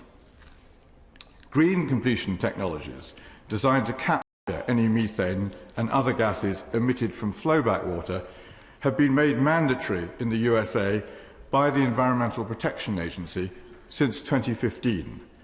This may not be applicable to our current small-scale exploratory activities, but such technologies will certainly be needed for any future production activities in the UK. The potential economic and environmental benefits of shale gas development in the UK can only be properly evaluated by undertaking exploratory drilling and fracking. The type and composition of gas extracted and the proved reserves will vary depending on the detailed geology, and so each site has to be investigated on a case-by-case basis. Proved reserves means the volume that is economically recoverable. It is this that will really determine the potential economic benefits. This will only become clear when appropriate exploratory drilling has been completed. That is why it is so important for exploratory drilling to proceed without delay. My Lords, scare stories, myths, mistruths about fracking abound. Flames coming from water taps, damaging earthquakes, to name a few. Effective public engagement is essential to dispel such myths, to dispel such mistruths, thereby enabling shale gas extraction to gain wider acceptability. We should recall that the UK has been employing fracking and directional drilling for non-shale resources for many years. Fracking itself is not new to the UK, but it is being newly applied to shale gas. The quantities of water needed are greater, but otherwise the process is very similar. As pointed out by the Noble Lord Young, over the last 30 years, more than 2,000 onshore wells have been drilled in the UK, around 200 of which have been fracked to enhance the recovery of oil and gas. In our Royal Society and Royal Academy of Engineering review, we were not aware of groundwater contamination issues with any of those wells. In summary, moratoria on shale gas extraction gets us nowhere.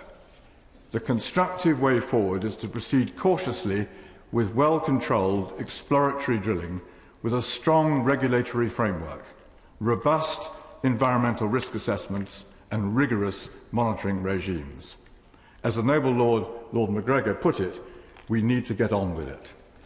Only this will provide the evidence needed to properly assess the economic and environmental benefits of shale gas development in the UK.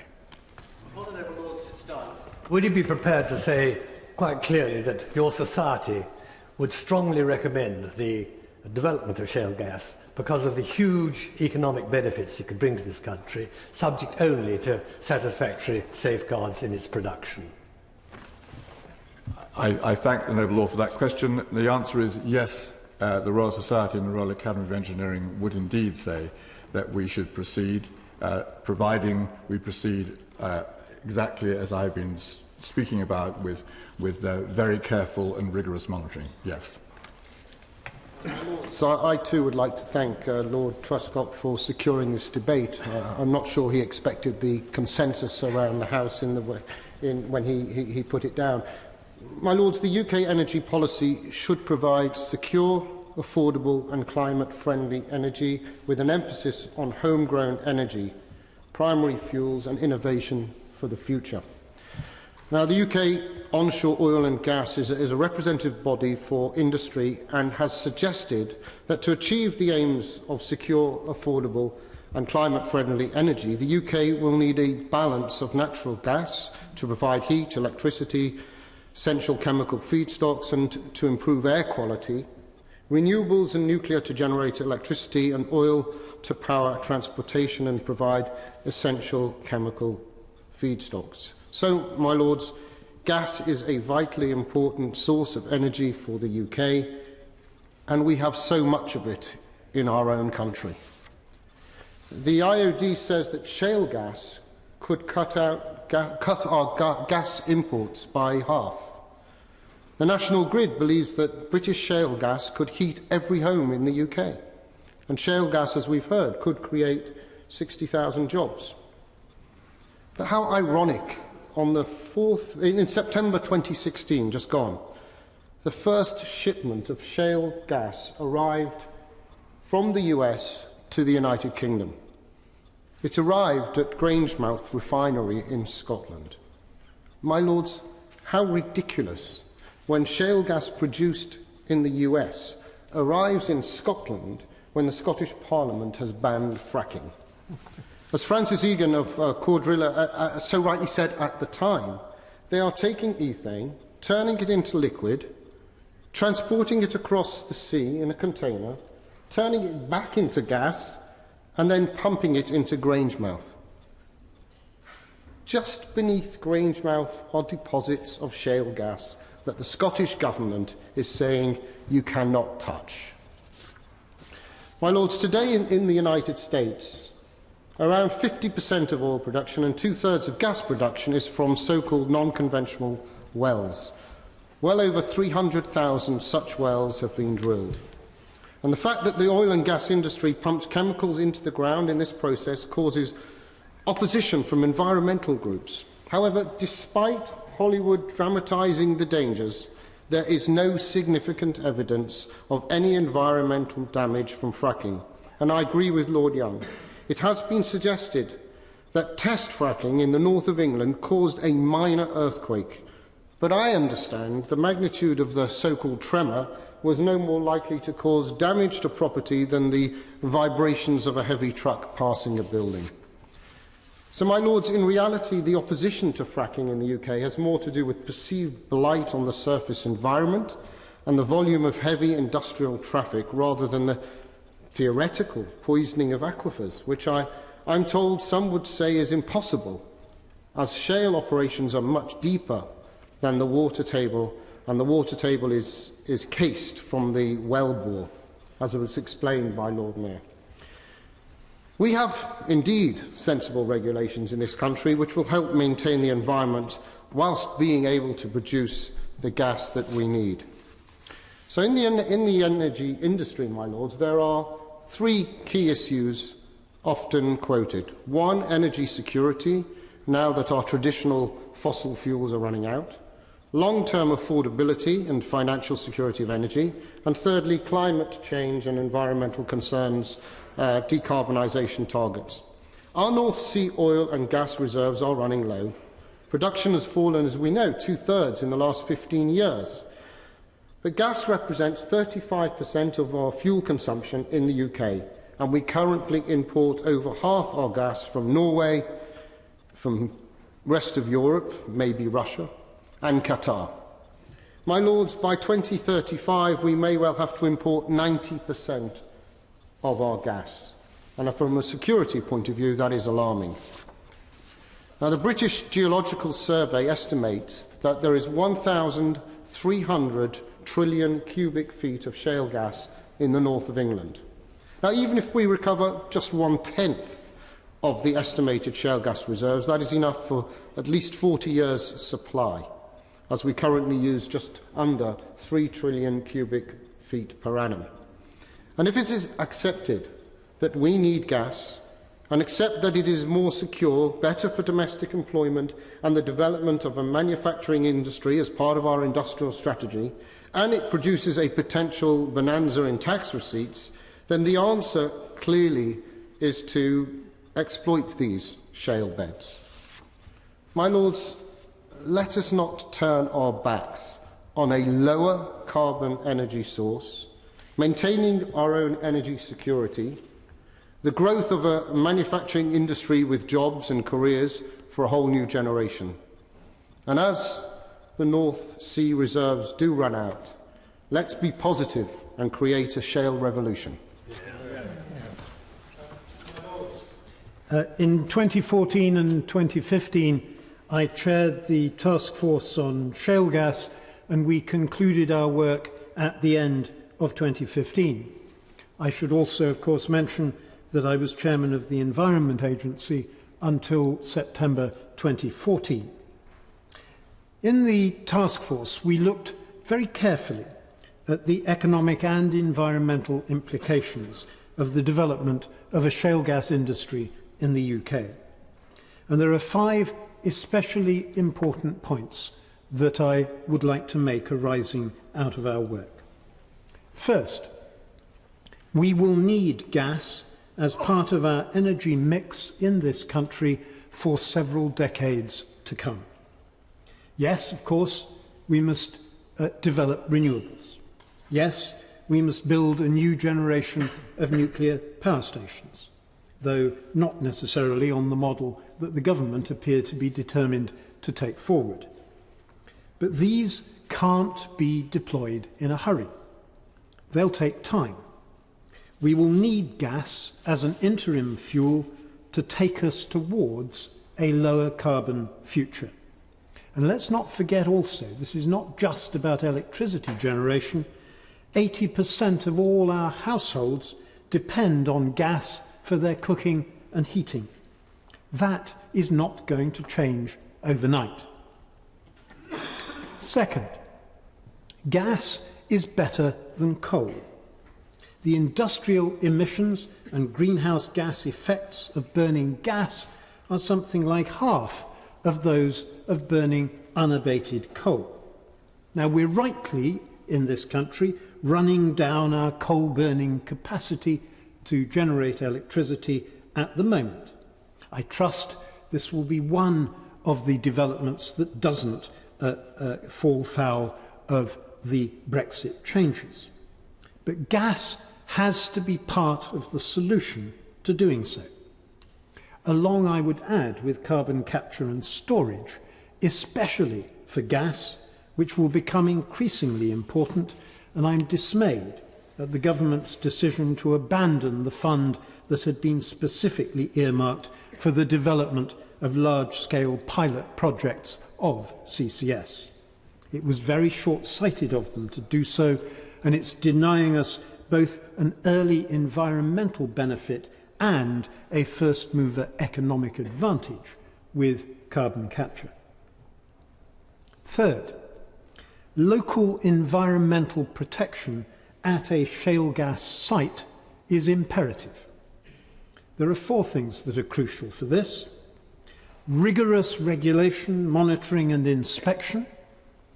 This is largely in place at the moment, but the noble Lord Mayor is absolutely right to point to the issue of necessary resource for regulation, monitoring and inspection if a shale gas industry develops at scale. Secondly, there should be local community participation in that monitoring and inspecting process. That ultimately will be the way to secure agreement and acceptance from local communities. Thirdly, again, as the noble Lord Mayor said, absolute well integrity, independently overseen, is crucial. It was failures of well integrity that caused problems in some of the early buccaneering days in the United States, now long since over.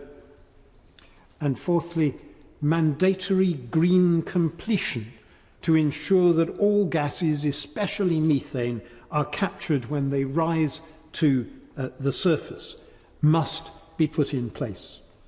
With these clear conditions in place, shale gas extraction can be done safely. Regulatory corners, however, cannot and must not be cut in the process. And fourthly, it makes economic and environmental sense to produce gas domestically rather than to ship it halfway across the world. Taking gas out of the ground in Qatar, liquefying it, shipping it to the UK, deliquefying it, and then delivering it to power stations and households has a far higher carbon and climate change footprint than sourcing it here in the UK. The climate change impact of not having a domestic gas resource will be worse than that of having one. Fifth, the development of a shale gas industry in the UK must not, however, be allowed to have a chilling effect on the development of renewables and our preparation for a low-carbon future. Shale gas can and should only be an interim energy response. It's not a long-term answer. And to ensure this, I would propose that all government revenues coming specifically from a developed shale gas industry should be earmarked for investment in research and development and innovation in renewables, carbon capture and storage, and low-carbon energy generation, storage and distribution. That way, we will have an energy policy fit for the longer-term future. I add my thanks to the Lord Truscott for giving us the chance to debate this important matter this evening. I would like to focus on a particular small aspect of the shale gas revolution, that is the proposal to create a shale wealth fund. I had some modest, very modest role in its creation, and I would like my noble friend to update us on progress as far as this is concerned tonight.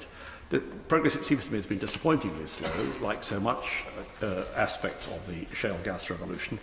And I think it's important because I think its successful creation would be a useful way of bringing uncommitted public opinion on side to support the wider development of shale gas development. It would be an example of effective public engagement, to quote the noble Lord Mayor's words. Now, my reasons for my interest in this are as follows. I see our natural resources, our energy resources, coming from two main blocks, those that are infinite and those that are finite. Infinite, obviously, are the energy that flows from the sun and from the wind and from the waves and the flow of the rivers and so on. The finite resources are, of course, coal, referred to by my noble friend Viscount Ridley, which for a time made this country the workshop of the world. And in 1970, of course, we received this gift from nature of North Sea oil. It was assumed that the oil would by this time have run out, but at some point it will run out. We have been able to extract more than we thought because of technology, but it will eventually run out. Now, successive governments and the country as a whole has benefited from this oil. Estimates of the revenue flows are around £400 billion. But every penny of that revenue has been spent, every penny. The debate on whether it's been spent well or foolishly would occupy your Lordship's house for many a long day. But that is not a point for this evening. But spent it has been. Across the North Sea, Norway took a different approach, and after a very strenuous debate, decided that it would be worthwhile creating a sovereign wealth fund. Norway is a much smaller population, has conventionally much more gas, So I'm not pushing the metrics too far, but in 25 short years, Norway has created a sovereign wealth fund which last June was valued at $850 billion, about £680 billion.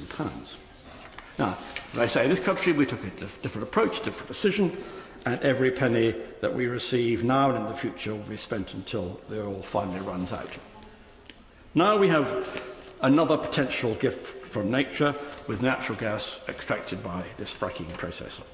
And I believe that we should be doing something to follow the Norwegian example, avoid the mistakes we've made in the past, and put aside some portion of this for the future. I accept that one problem at this stage is that we do not know what funds will flow, if indeed any funds will flow, from shale gas. But I'm sure that if we have failed to establish some structure before the funds start to flow, the chances of our doing so afterwards are vanishingly small. Now, it was as a result of this, my Lords, that in November 2014 I tabled amendments at the committee stage of the infrastructure bill suggesting it would be advantageous to follow this approach. I expected that my amendments would be roundly rejected, and I was not disappointed. They were.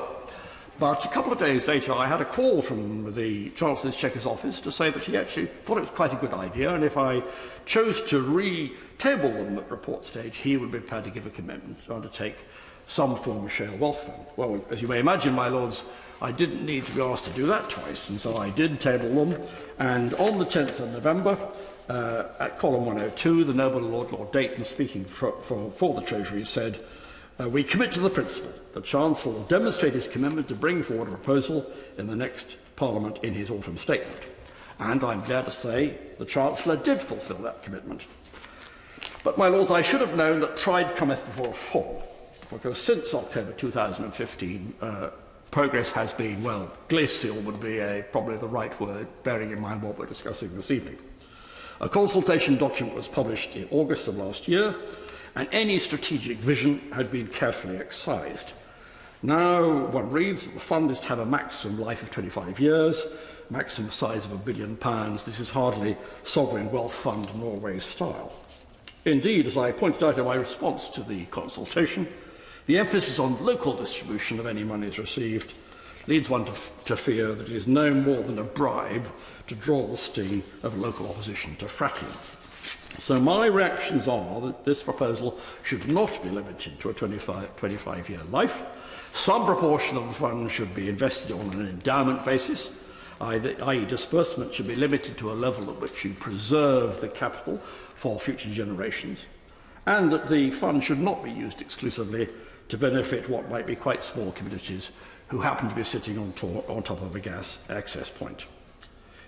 By my calculations, my Lords, with a suitable split between immediate spending and endowment, the fund would be, by the end of the 25 years, assuming you reach the £1 billion figure, be distributing £8 million a year for local regional projects and have an endowment fund valued at £600 million, capable of throwing off about £20 million per annum, inflation-proofed in perpetuity. Now, this would be an extremely modest project by comparison with Norway, but it might provide a working example for a more visionary follow-on. But sadly, my Lord's, vision still seems to be in short supply. And since that consultation closed at the end of October, there has been silence. And in a reply to a parliamentary question I put down earlier in February, my noble friend Baroness Neville-Rolfe said, "A government response to the consultation will be published shortly," which smells to me, or sounds to me, the long grass is beckoning. In summary, my Lords, I feel the dead hand of Her Majesty's Treasury, with their dislike of anything financial outside their control, with their terror of anything approaching hypothecation, though this is a very unusual form of hypothecation, and they are gradually squeezing the life out of this idea. And perhaps, when he comes to wind up, my noble friend the Minister could confirm or deny my worst fears.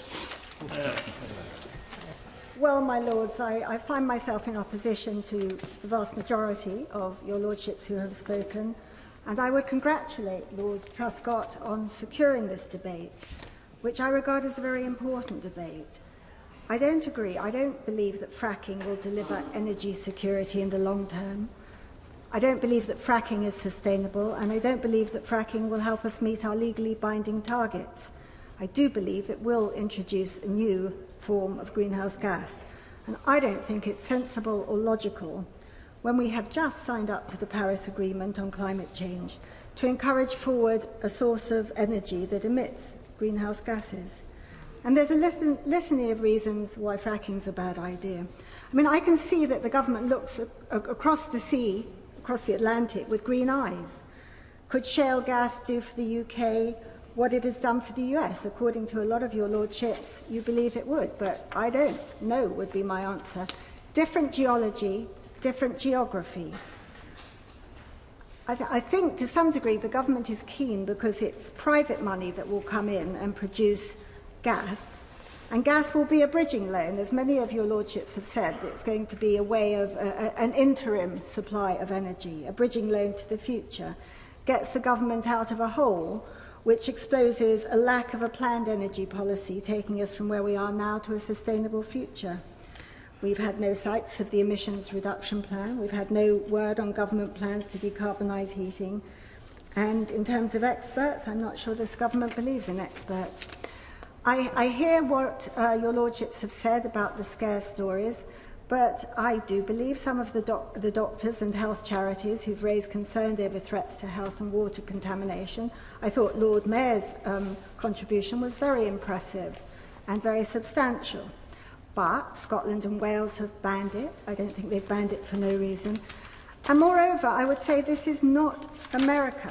In America, landowners' rights means that they get the profits from selling their land for fracking. We do not have wide open areas of unpopulated areas. And the ravages caused by fracking, with literally what will be thousands of wells, will lay the land waste, and it's inhabited land. It's not like America. And there will be people who object. Grateful to know the lady. Is she aware that the current revolution in shale gas started in the suburbs of Fort Worth, which is an inhabited city, and has reached its apogee in Pennsylvania, in some very heavily populated areas? Well, indeed, as my noble friend reminded me, their environmental standards are somewhat less than ours. And I'm not saying everywhere is unpopulated, but America is a very different sort of territory than most of the United Kingdom. And there are people in Rydale, etc., who object very strongly to what is projected for their local environments. And they will use the planning process to object in the way that they are entitled to do so. And there were promises made that areas of national areas of exceptional beauty would be protected and that local people would hold sway. But that has sort of gone, and promises have been broken. All of that is on one side. I believe that the most damaging effect of developing the shale industry, which was indeed referred to by Lord Smith to an extent, is that it will set back our ability to reach our legally binding targets and undermine the development to scale of renewable heat technology by 40 years. And renewable heat is vital. The industry, or rather industry, would develop the technologies we need for renewable heat if we have the right policy framework and the right incentives. And they would have to be incentives that carry a cast iron guarantee from this government that they won't be taken away in a precipitate manner, as has happened in terms of the government undermining investor confidence by precipitate removal of agreed subsidies on wind and solar. And indeed, as Lord Smith raised as well, the breaking of the manifesto pledge on carbon capture and storage. The reputation will no longer be adequate to reassure investors. They will need literally agreements written in blood. Additionally, all we have in the UK, as was mentioned by several of their lordships, all we have in the UK so far is licences for exploratory drilling. And we are years, if not decades, away from production of shale at any sort of scale, if it actually happens at all. The Environmental Audit Committee concluded that shale won't contribute to replacing coal because by the time it comes on stream, coal will be no longer. So I don't believe that fracking is the answer. I don't put trust in this government. Everything we have seen since the end of the coalition, when the Liberal Democrats held sway in the Department of Energy and Climate Change, which itself is no longer, is pretty indicative of the importance that the Conservative government attaches to climate change. And everything would indicate that this is the government that favours, or rather doesn't favour, a green approach or green understanding, or the imperative both for the planet and the economy of taking our future energy supply seriously and not introducing something which is a stopgap and which is not sustainable. If we had a government that encouraged cutting-edge technology, renewables, energy efficiency, home energy improvements. I hesitate to interrupt the noble lady, but twice she's referred to the use of it, fracking being not sustainable. So can she explain why, then, she is in favour of gas being imported, at least for the next 30, if not 40 or 50 years? That's the bit that I don't understand in her argument. She hasn't produced... I could dispute many things that she says on the environmental impact, of which she produces no evidence to back it up whatsoever. So why is she in favour of us importing gas for the next 30 or 40 years, rather than using our own natural resources?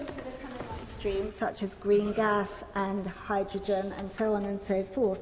But what I'm objecting to is the creation of a whole new industry, which is a stopgap, rather than encouraging our homegrown industries to develop the new technologies that we need to produce renewable heat.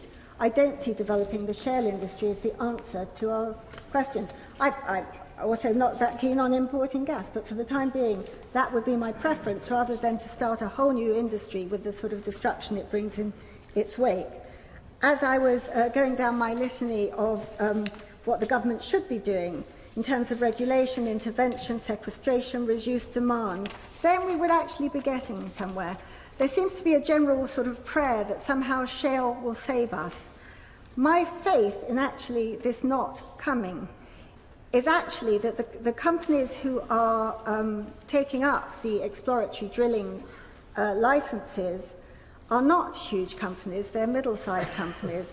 And I think because of the difference in geology and geography, that they will find it is not profitable. And in that lies my main hope, that shale will go away with its drills between its legs.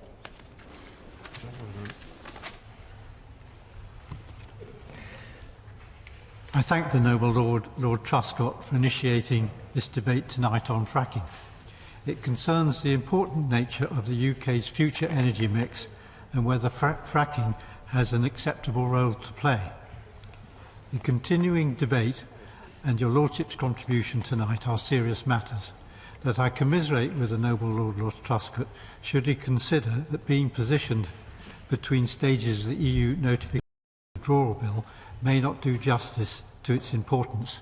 However, my Lords, the debate tonight has been excellent. I also wish to thank all noble lords who have contributed tonight at this very important juncture of our deliberations on the UK's future role in Europe. I am disappointed that the contribution of the noble Lord HoL of Guildford has been noticeably absent tonight, and I am pleased to see his conversion to a more critical stance in his contribution to the Journal of Energy Security, where he calls for a change of direction in fracking policy, saying that the view coming from ministers is much too optimistic. I would agree with him, despite the assertions of some of the contributions tonight. Labour recognises the dominance of gas in the UK's energy supplies and the concerns for the nation's security of supply while the UK transforms into a low-carbon economy. While the government is coming forward with every assistance to further the role of fracking as a game-changer, we have some critical questions from a different, more realistic perspective. These are, my lords, is it likely to be the game-changer? Is it safe, and are there special places like national parks that need special protection? Is it wanted and recognised as really needed? Is it really a low-carbon bridge to a sustainable future? And I'm grateful to the noble lady Baroness Featherstone for her recognition tonight that this debate maybe doesn't reflect the less assertive views widely held. The debate tonight has recognised some issues between the competing views on this question. The debate tonight has been mostly positive towards fracking, and as Lord McGregor has said, has largely regretted the progress that has been slow to pass even into the exploratory drilling stage, and that speed is certainly to be welcomed. However, Labour has always been very sceptical about fracking's supposed benefits. The geology and geography of the UK is very different to that as in the United States. Theoretical reserves are not the same as recoverable reserves, and the evidence at present points to likely recovery rates of shale gas from wells being rather disappointingly low, with rapid depletion and the need to establish large numbers of wells and pads in concentrated areas of the country that are not largely unpopulated, all to extract even a modest amount of gas for the UK's energy system. Shale gas is unlikely to be able to replace the diminishing returns from conventional natural gas. The exploratory evidence is yet to be produced to support the estimates from the British Geological Survey. Labour has never believed that returns on fracking are likely to be so compelling as to allow the overriding of legitimate concerns about the process on safety, environmental and community grounds. This debate has underlined that fracking should only proceed on the basis of clear and rigorous environmental safeguards. Furthermore, there should be an outright ban on fracking in and under areas of environmental sensitivity, such as national parks, the areas of outstanding natural beauty, as well as sites of special scientific interest and water protection zones. These areas need better protection from even the added requirements that fracking be limited to depths below 1,200 metres. We would also contend that the government's environmental conditions do not measure up to Labour's standards achieved during the passage of the infrastructure bill, which was subsequently reduced by the coalition government in 2015. These environmental tests should also include an understanding of the numbers of wellheads being set up and the cumulative effects the numbers might give rise to over and above that fracking is taking place. I certainly enjoyed the contribution from the Noble Lord Mayor, who gave us the perspective of his Society's report from 2012. He emphasised the importance of the integrity of regulatory enforcement. However, having a world-class regulatory regime is not enough. Regulatory bodies need to engage with local communities that are concerned with the impact that could occur in their area, as they have heard has happened elsewhere. Their legitimate concerns should not be overridden. Local communities need to be convinced that community benefits and the sharing of future revenues are not to be interpreted as a way to buy off objections for particular ulterior motives. As the position now is that most of the conditions Labour laid down, and particularly those concerning the cumulative impact of multiple fracking pads on an area, have either been disregarded or weakened to such an extent that they no longer constitute credible environmental safeguards. The development of fracking exploration and production cannot be endorsed under these circumstances. It is not safe or reasonable to proceed without these key safeguards. Labour is now calling for a moratorium on fracking in the UK to be introduced until such time as we can be sure that full environmental safeguards can be observed. Finally, my lords, there are concerns that shale gas is also a fossil fuel and that fracking is incompatible with our climate targets. As it then was, the Department of Energy and Climate Change's chief scientist, Professor David Mackay and Dr. Timothy Stone, concluded in a report that shale gas production would give rise to greenhouse gas emissions. They argued, however, that with the right safeguards, these would be relatively small and, in any event, comparable to liquefied natural gas, well below the emissions of coal. The Noble Lord Smith, although gave a thorough assessment of the relativities of the various fuel sources in the UK today. But this interpretation is not supported by the Committee on Climate Change, the independent statutory body set up to provide advice and analysis to Government and to report to Parliament. It concluded that the implications of shale gas for greenhouse gas emissions are indeed uncertain. By the time any shale gas exploitation would have developed on a significant scale, the UK carbon budgets would have reached more advanced and critical levels. Shale gas is only likely to become permissible once tests in relation to emissions, gas consumption and carbon reductions elsewhere in the economy have been satisfied. My Lords, the UK should not be developing shale gas any further at this time.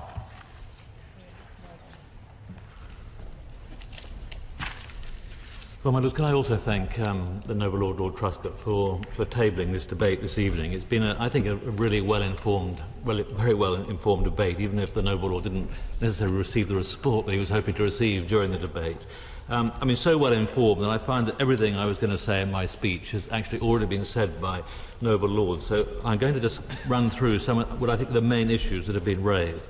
I think firstly, I don't think I agree with a single thing that the Noble Lord Truscott said in his speech, with one exception, which is when he said that in the case of Poland, there was an example where fracking hasn't worked, where the shale was too tight, gas wouldn't flow. And he said you shouldn't count your chickens. And of course he's right about that. We should not count our chickens about the prospects for shale gas, because we haven't done the exploration work to know whether or not we can count the chickens. And until we do the work, we're never going to know what we've got. So in that respect, I could agree with him. My noble friend Lord McGregor, who chaired the Select Committee looking at fracking, said that the committee was unanimous that the benefits of fracking exceeded the risks. And his criticism of the government was not that progress was too quick, but that progress was too slow. And he drew attention to the fact that in the US, the cost of production now has come down from probably over $50 when they started, a barrel equivalent, down to $25. And it was now taking 20 days to drill a well. I mean, the success in the US has been phenomenal. I think that is something to be celebrated. It has been transformational. It has transformed the American economy. It has transformed geopolitics. It has been, of course, hugely resented by many producers in the Middle East and in Russia, as my noble friend Viscount Ridley pointed out, because the price has come down. And for those economies like the Russian economy has suffered hugely as a result. The noble Lord Young referred to the fact that we have some of the toughest safety regulations in the world, probably the toughest in the world. He referred to the fact that we had 50 years of experience in onshore and offshore oil and gas exploration. He referred to the irresponsible scare stories. I mean, those irresponsible scare stories are not just limited to us in the UK, they're also in the US. I mean, much of the US, production probably would have gone quicker without those scare stories. I mean, I think it's worth just pointing out that in 2000, there were 26,000 fracked wells in the US, accounting for 7% of US total natural gas production. By 2015, the number of wells had grown to 300,000, equating to 67% of total natural gas output in the US. It shows what can be done. I think what they've done in the US is an extraordinary achievement. The noble Lord Young also mentioned, of course, the huge economic benefits to employment and wealth that's been created by fracking gas. It's not just the direct employment consequences; it's the whole impact of the whole economy as a whole. My noble friend Viscount Ridley pointed out. He said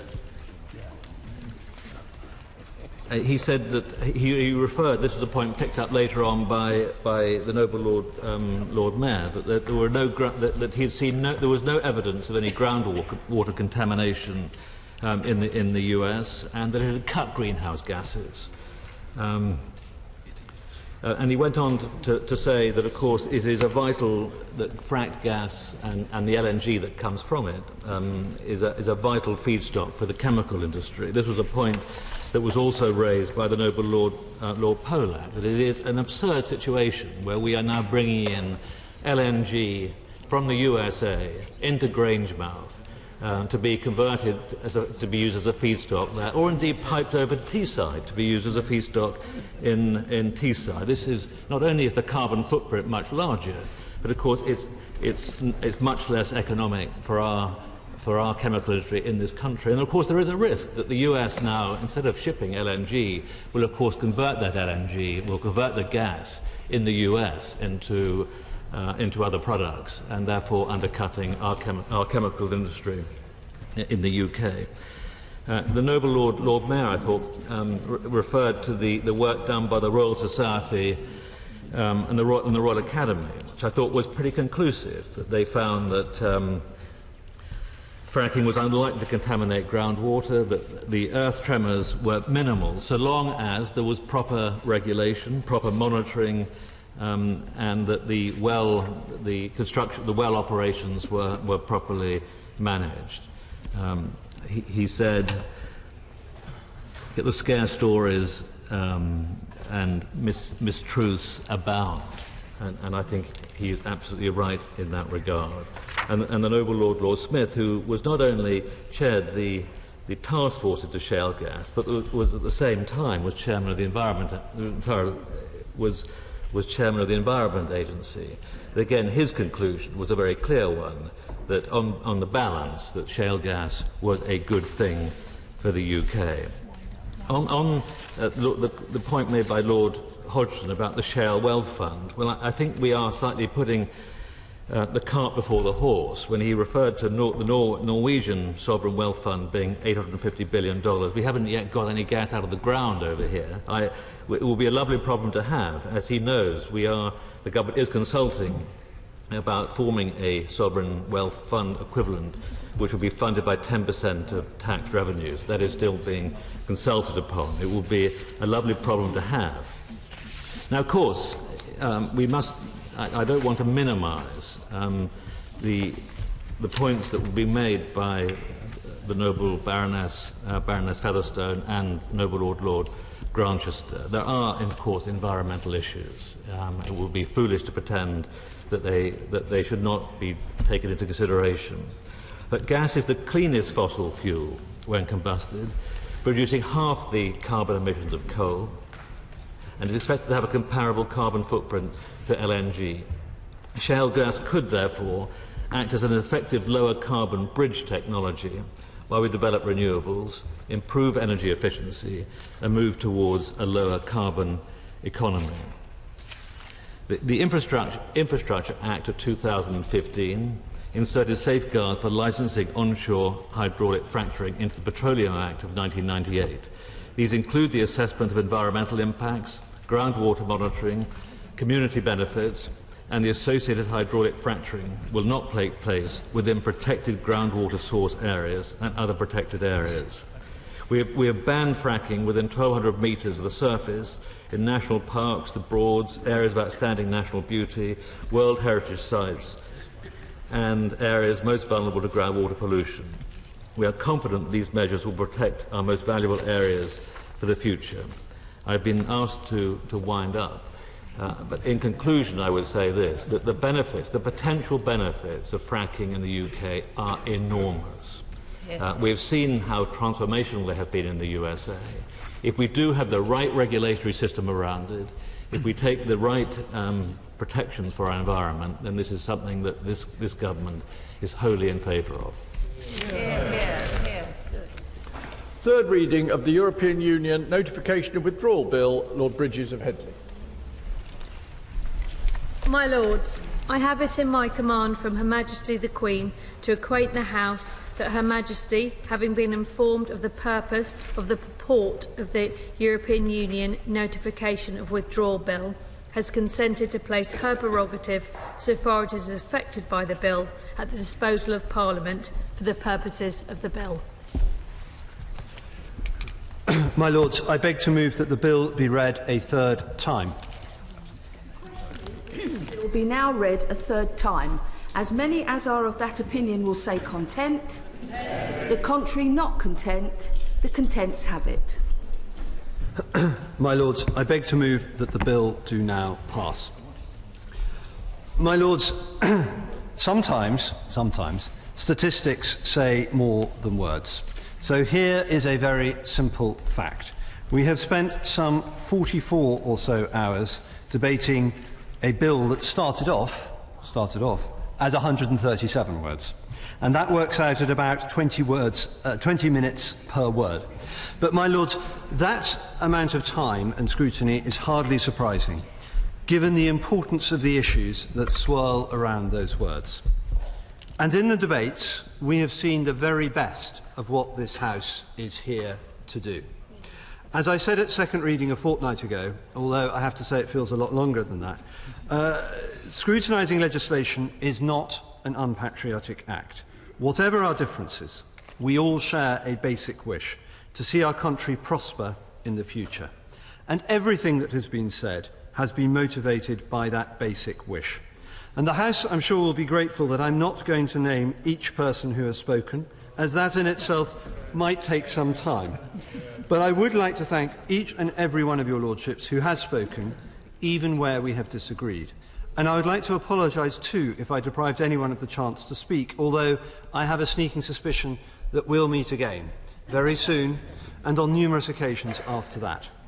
For we are, as I've said before, just about approaching base camp in terms of the parliamentary process around our withdrawal from the European Union. So while I would like indeed to thank my excellent bill team and my noble friends Baroness Goldie, Lord Dunlop and Lord Keane for all their help on getting me this far, I would only add, please keep going. And of course I'm obliged to the noble Baroness Hayter and the noble Baroness Ludford for their diligence in sitting in on the front bench through the long hours of these debates. Now, my Lords, I have to admit that the noble Baroness Hayter did somewhat set back my efforts to build a national consensus on our withdrawal from the EU when she mentioned my youngest daughter in her second reading speech, but failed to mention my twins. As you can imagine, this caused some consternation at the Bridges breakfast table the next morning. My twins expressed loud demands for a meaningful mention. They wanted reciprocity now, not some unknown point in the future. They were not prepared to take it or leave it. Bridges means bridges, I was told. And so I'm very grateful that she has since addressed this imbalance. My Lords, this bill simply seeks to honour the commitment the government gave to respect the outcome of the referendum held on the 23rd of June last year. During the course of our debates on this issue, a number of noble lords have questioned the formulation of the bill or sought to expand it beyond its straightforward aim. Now, my Lords, while I have disagreed with them on a number of occasions, the one point on which I thought we all had agreed upon is that we must respect the outcome of the referendum and that neither the Labour Party nor the Liberal Democrats would block this bill. So let me just end by saying that I know the noble Lord Newby is indeed a very honourable man, so I look forward with great interest to hearing why he has tabled the amendment to the motion, which appears to be contradicting everything he has said, and that his party will now block the UK's exit from the European Union. My Lords, I beg to move. The question is that this bill do now pass. Amendment, Lord Newby. My Lords, can I thank the Minister and all those who've spoken in debates on this bill to date. It's been a great privilege to take part in such debates, which have been conducted with great erudition and great passion in equal measure. My Lords, the companion enjoys those who move amendments at this stage to speak but briefly to them. So I shall be brief. My Lords, amendments to the motion that the bill do now pass are rare. And on these benches, we haven't initiated such an amendment in recent times. We only do so because of the importance of the issue before us and the strength of our opposition to the way in which the government has approached this bill and the Brexit process. We on these benches have argued, as we did in the Commons, that whilst it's perfectly proper for the government to be triggering the Article 50 negotiations, it should only do so if the process to be followed throughout respected principles of both parliamentary sovereignty and democratic accountability. In reality, the government has shown disdain for both. Parliament must clearly play a full part in the entire process, but we also believe it essential that the people take the final decision, for reasons which we fully debated in recent days. The government's view is not only that it opposes giving the people the final say, but that it opposes, in principle, any amendments, whatever, to the bill. And the noble Lord's enthusiasm for scrutiny is rather tempered by the idea that such scrutiny might actually lead to amendment. My Lords, why is this the case? It's not in reality that it's somehow inappropriate, far less improper, to amend this bill. It's simply that it's inconvenient for the government to do so. Its whole attitude is one of lofty disdain for Parliament and the people alike. My Lords, in moving this amendment and voting on it, I do so in the certain knowledge that this bill will now pass this evening back to the Commons. But we on these benches could not allow this to happen without registering our opposition to the brutal Brexit which the government is now pursuing. Whether in making the country poorer by leaving the single market, or by using over 3 million EU nationals living in the UK as bargaining chips. These decisions will exacerbate our long-term economic problems of fiscal imbalances, balance of payments deficits and low productivity, as well as our reputation as a welcoming and tolerant country. But, my Lords, the government now seems set on a course towards this brutal Brexit. This is a deliberate distortion of the mandate they received from the British people, and we on these benches cannot, in all conscience, support it. At this historic moment, we wish to record again our opposition to the damaging course on which the government is set, and our opposition to the government's refusal to allow the British people, who will feel the consequences of Brexit for generations to come, the right to decide their own future. My Lords, I beg to move. Yeah. The original question was that this bill do now pass, since when an amendment has been moved to leave out from that to the end and insert "this House declines to allow the bill to pass because the bill does not provide a mechanism for the people of the United Kingdom to have a vote prior to the United Kingdom's departure from the European Union on the terms of the new relationship between the United Kingdom and the European Union. The question I therefore have to put is that this amendment be agreed to.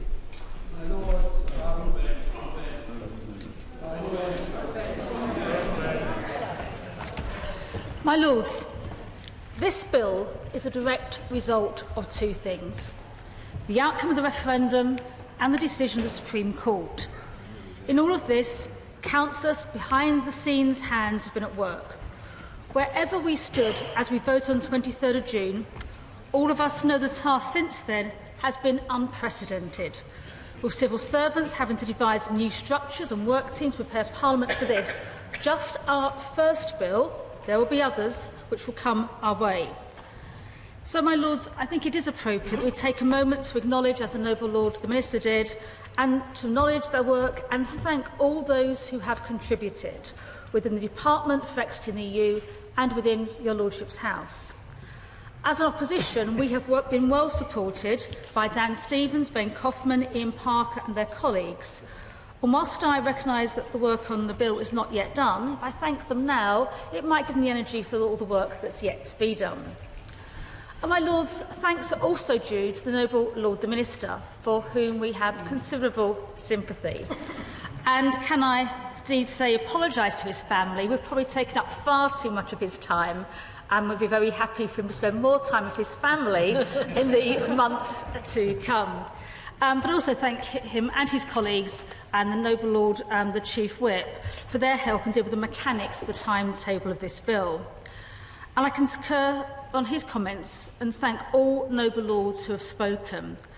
My Lords, I think the debates we have had, both at second reading, committee and report, have done great credit to your Lordship's House, both in terms of the range of expertise we've been able to show and the quality of those debates. And I also, my Lords, want to thank my colleagues, my noble friend Lord Lenny, but also a special word, my Lords, for the noble lady Baroness Hayter. She has worked tirelessly on this bill, and I have to say she's a lot more even-tempered than perhaps I am. It's a pleasure to work for her, and I look forward to seeing her continued work on this bill. She recalled how she was volunteered to wind up at the second reading, and she will be volunteered again in the future. But, my Lord, sincere thanks to all them and all my colleagues. On different sides of the arguments, I think we've conducted ourselves with great integrity and strong belief. And that's why, my Lords, that I'm rather puzzled in many ways by the noble Lord Newby's comments today. And I say to him, as somebody alongside many of my colleagues who campaigned extraordinarily hard to remain in the EU, and we do regret the decision that has been taken. I think the case has to be that not just the 52% have to be represented, but the 48% as well. And it has to be recognised by all in your Lordship's House that we have a duty to perhaps try and heal and unite where there has been division, and also for the government to recognise they have to act in the interest of the whole country.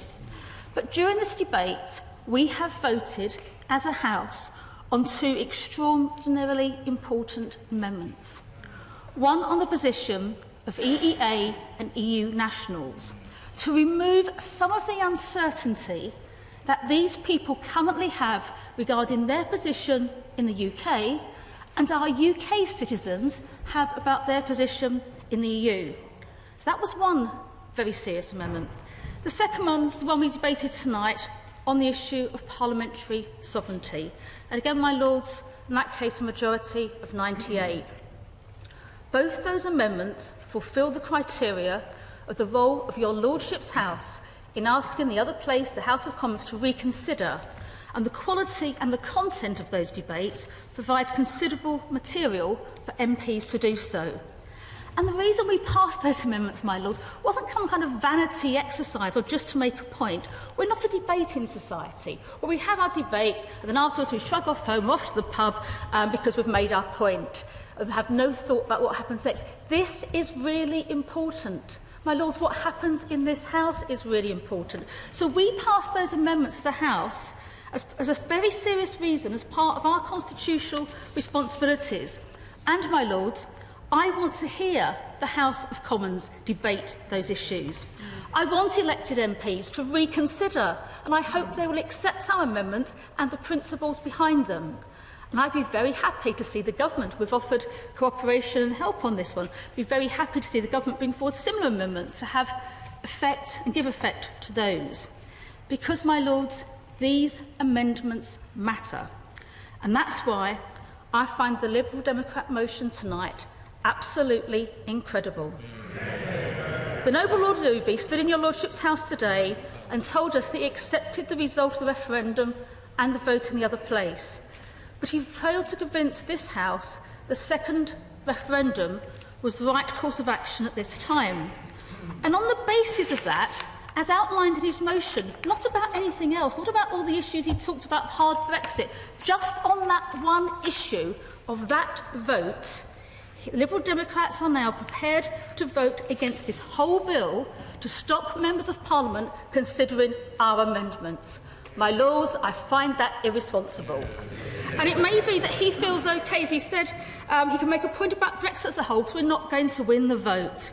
Well, my Lords, responsibility isn't just about winning. It is about taking responsibility for actions. And as I heard him tonight, he failed to convince me that he is serious about these amendments that we have voted on. My Lord, if this amendment, this motion from the Liberal Democrats was passed tonight, it would stop the other place considering the amendments on EEA nationals, EU nationals and on parliamentary sovereignty. Your Lordship's House was never told, when voting on these amendments, that at the final hurdle, the Liberal Democrats would say They will not support the very amendments that they've asked your Lordship's House to vote for. So, my Lords, to me, I am very much committed to these two amendments, it shows a lack of commitment to these two amendments, these two issues, which to this House have been voted. And I take no nonsense vote.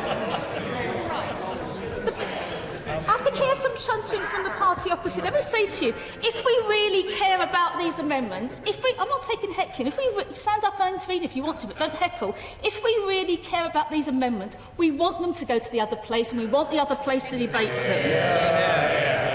So, my Lords, how can we possibly ask MPs to vote for these amendments if this House is not prepared to pass those amendments and let the bill pass them to go to the other place? So, my Lords, we believe in those amendments we supported. We respect the decisions taken by this House, and we respect and we thank our colleagues from all parties who supported them. So I have no hesitation, my Lords, in asking your Lordship's House to reject this motion.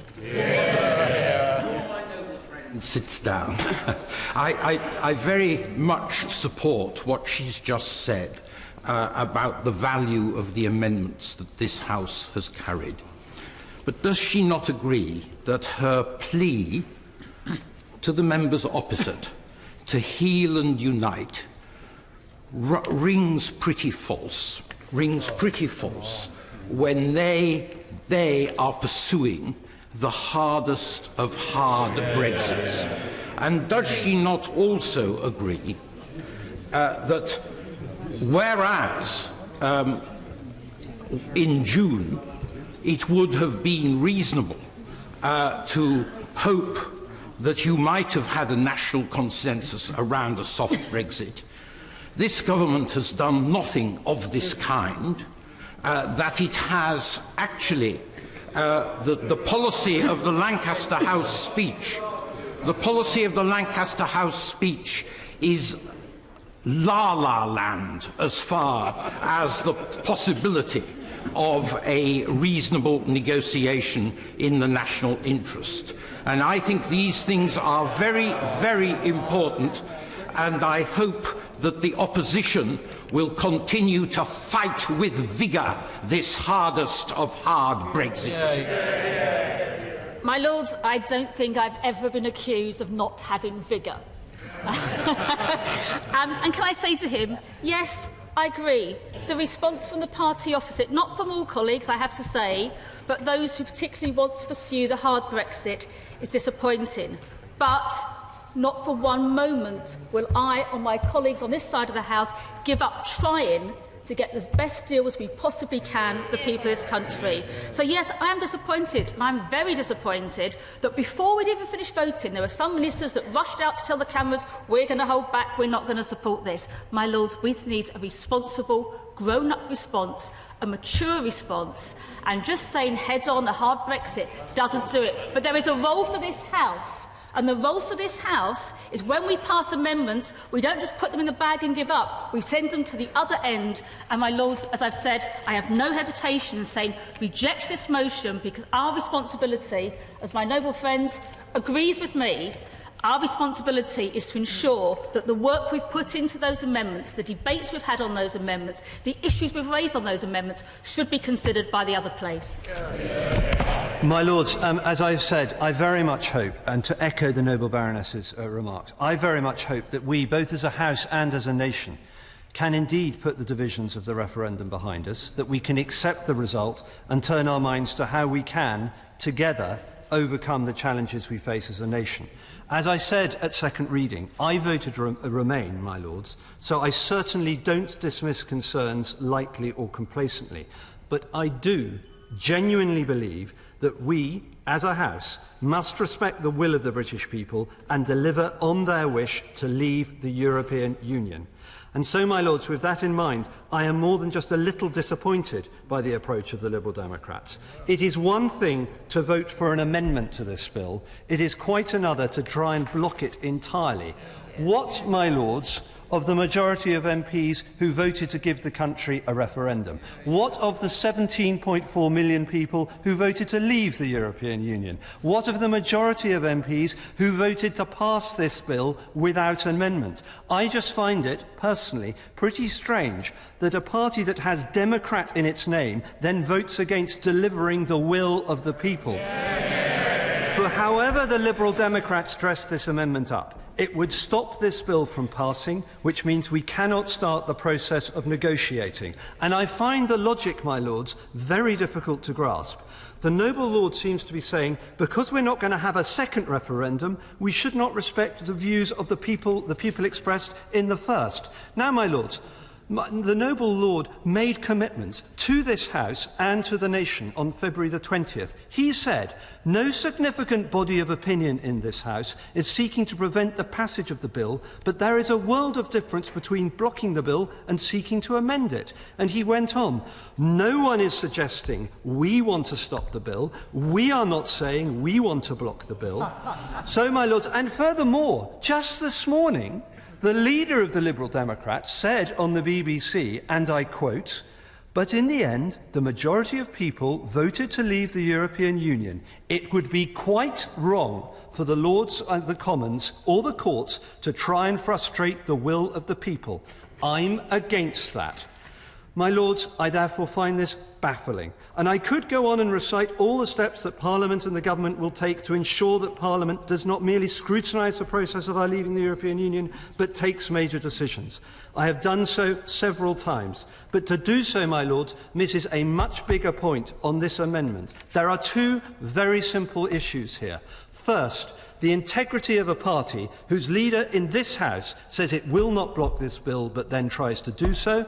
Second, the belief in democracy that the party claims to champion. Sadly, it appears to me that if the noble lord presses this amendment, it will show that the Liberal Democrats are willing to do anything to give the kiss of life to their political fortunes. I very, very much hope this is not the case and this bill will go to the other place without further delay. My lords, the idea that by speaking and voting, as we will now do, will block this bill is, of course, fantasy. It has been abundantly clear that the opposition in your lordship's House will vote for this bill, as will the government. And I will simply repeat what I said in my... It can't possibly be an honourable thing to do. It's the only thing I can say to this, to say that he's going to vote against the implementation of this bill, to kill this bill, which has been overwhelmingly passed by the Commons and, of course, is the result of a referendum. But he's voting in the full secure knowledge that the bill will in fact pass. Yeah. If he's voting on his amendment, I hope he can assure the House that it's with the full intention of trying to kill the bill, because anything other could only be interpreted as complete cynicism.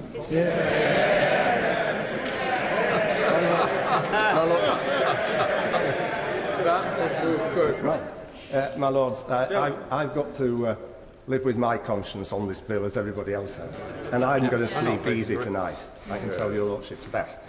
My lords, I just repeat what I said earlier.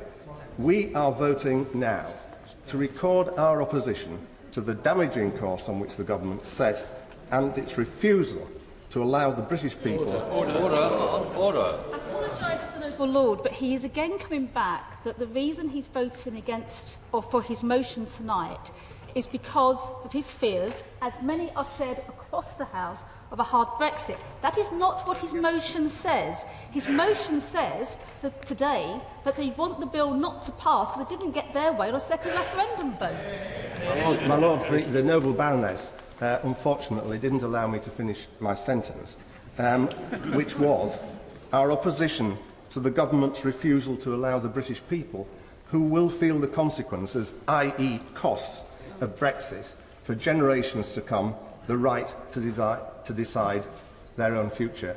My lords, I wish to test the opinion of the House. The original question was that this bill do now pass. since when an amendment has been moved to leave out all the words from that to the end and insert "This House declines to allow the bill to pass because the bill does not provide a mechanism for the people of the United Kingdom to have a vote prior to the United Kingdom's departure from the European Union on the terms of the new relationship between the United Kingdom and the European Union. The question is that this amendment be agreed to. As many as are of that opinion will say content. Content. The contrary not content. Not content. Clear the bar.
The question is that this amendment be agreed to. As many as are of that opinion will say content. The contrary not content. Not content. The contents will go to the right by the throne and the not contents to the left by the bar.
question is that this amendment be agreed to.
My Lords, there have voted contents 95, not contents 340. The not contents have it. The question is that this bill do now pass. As many as are of that opinion will say content. Content. The contrary, not content. The contents have it. My Lords, I beg to move that the House do now adjourn. That the House do now adjourn.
The proceeding has ended.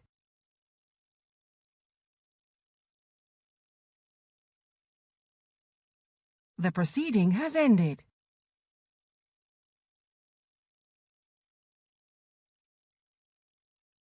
The proceeding has ended.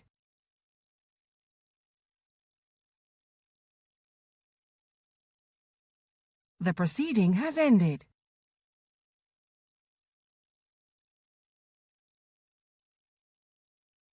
The proceeding has ended.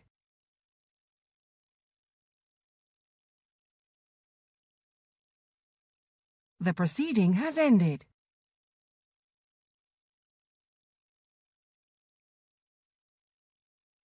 The proceeding has ended.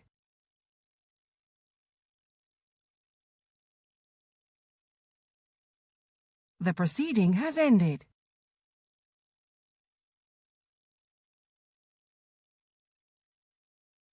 The proceeding has ended.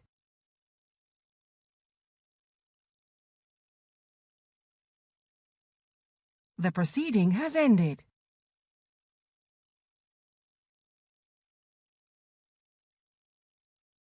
The proceeding has ended.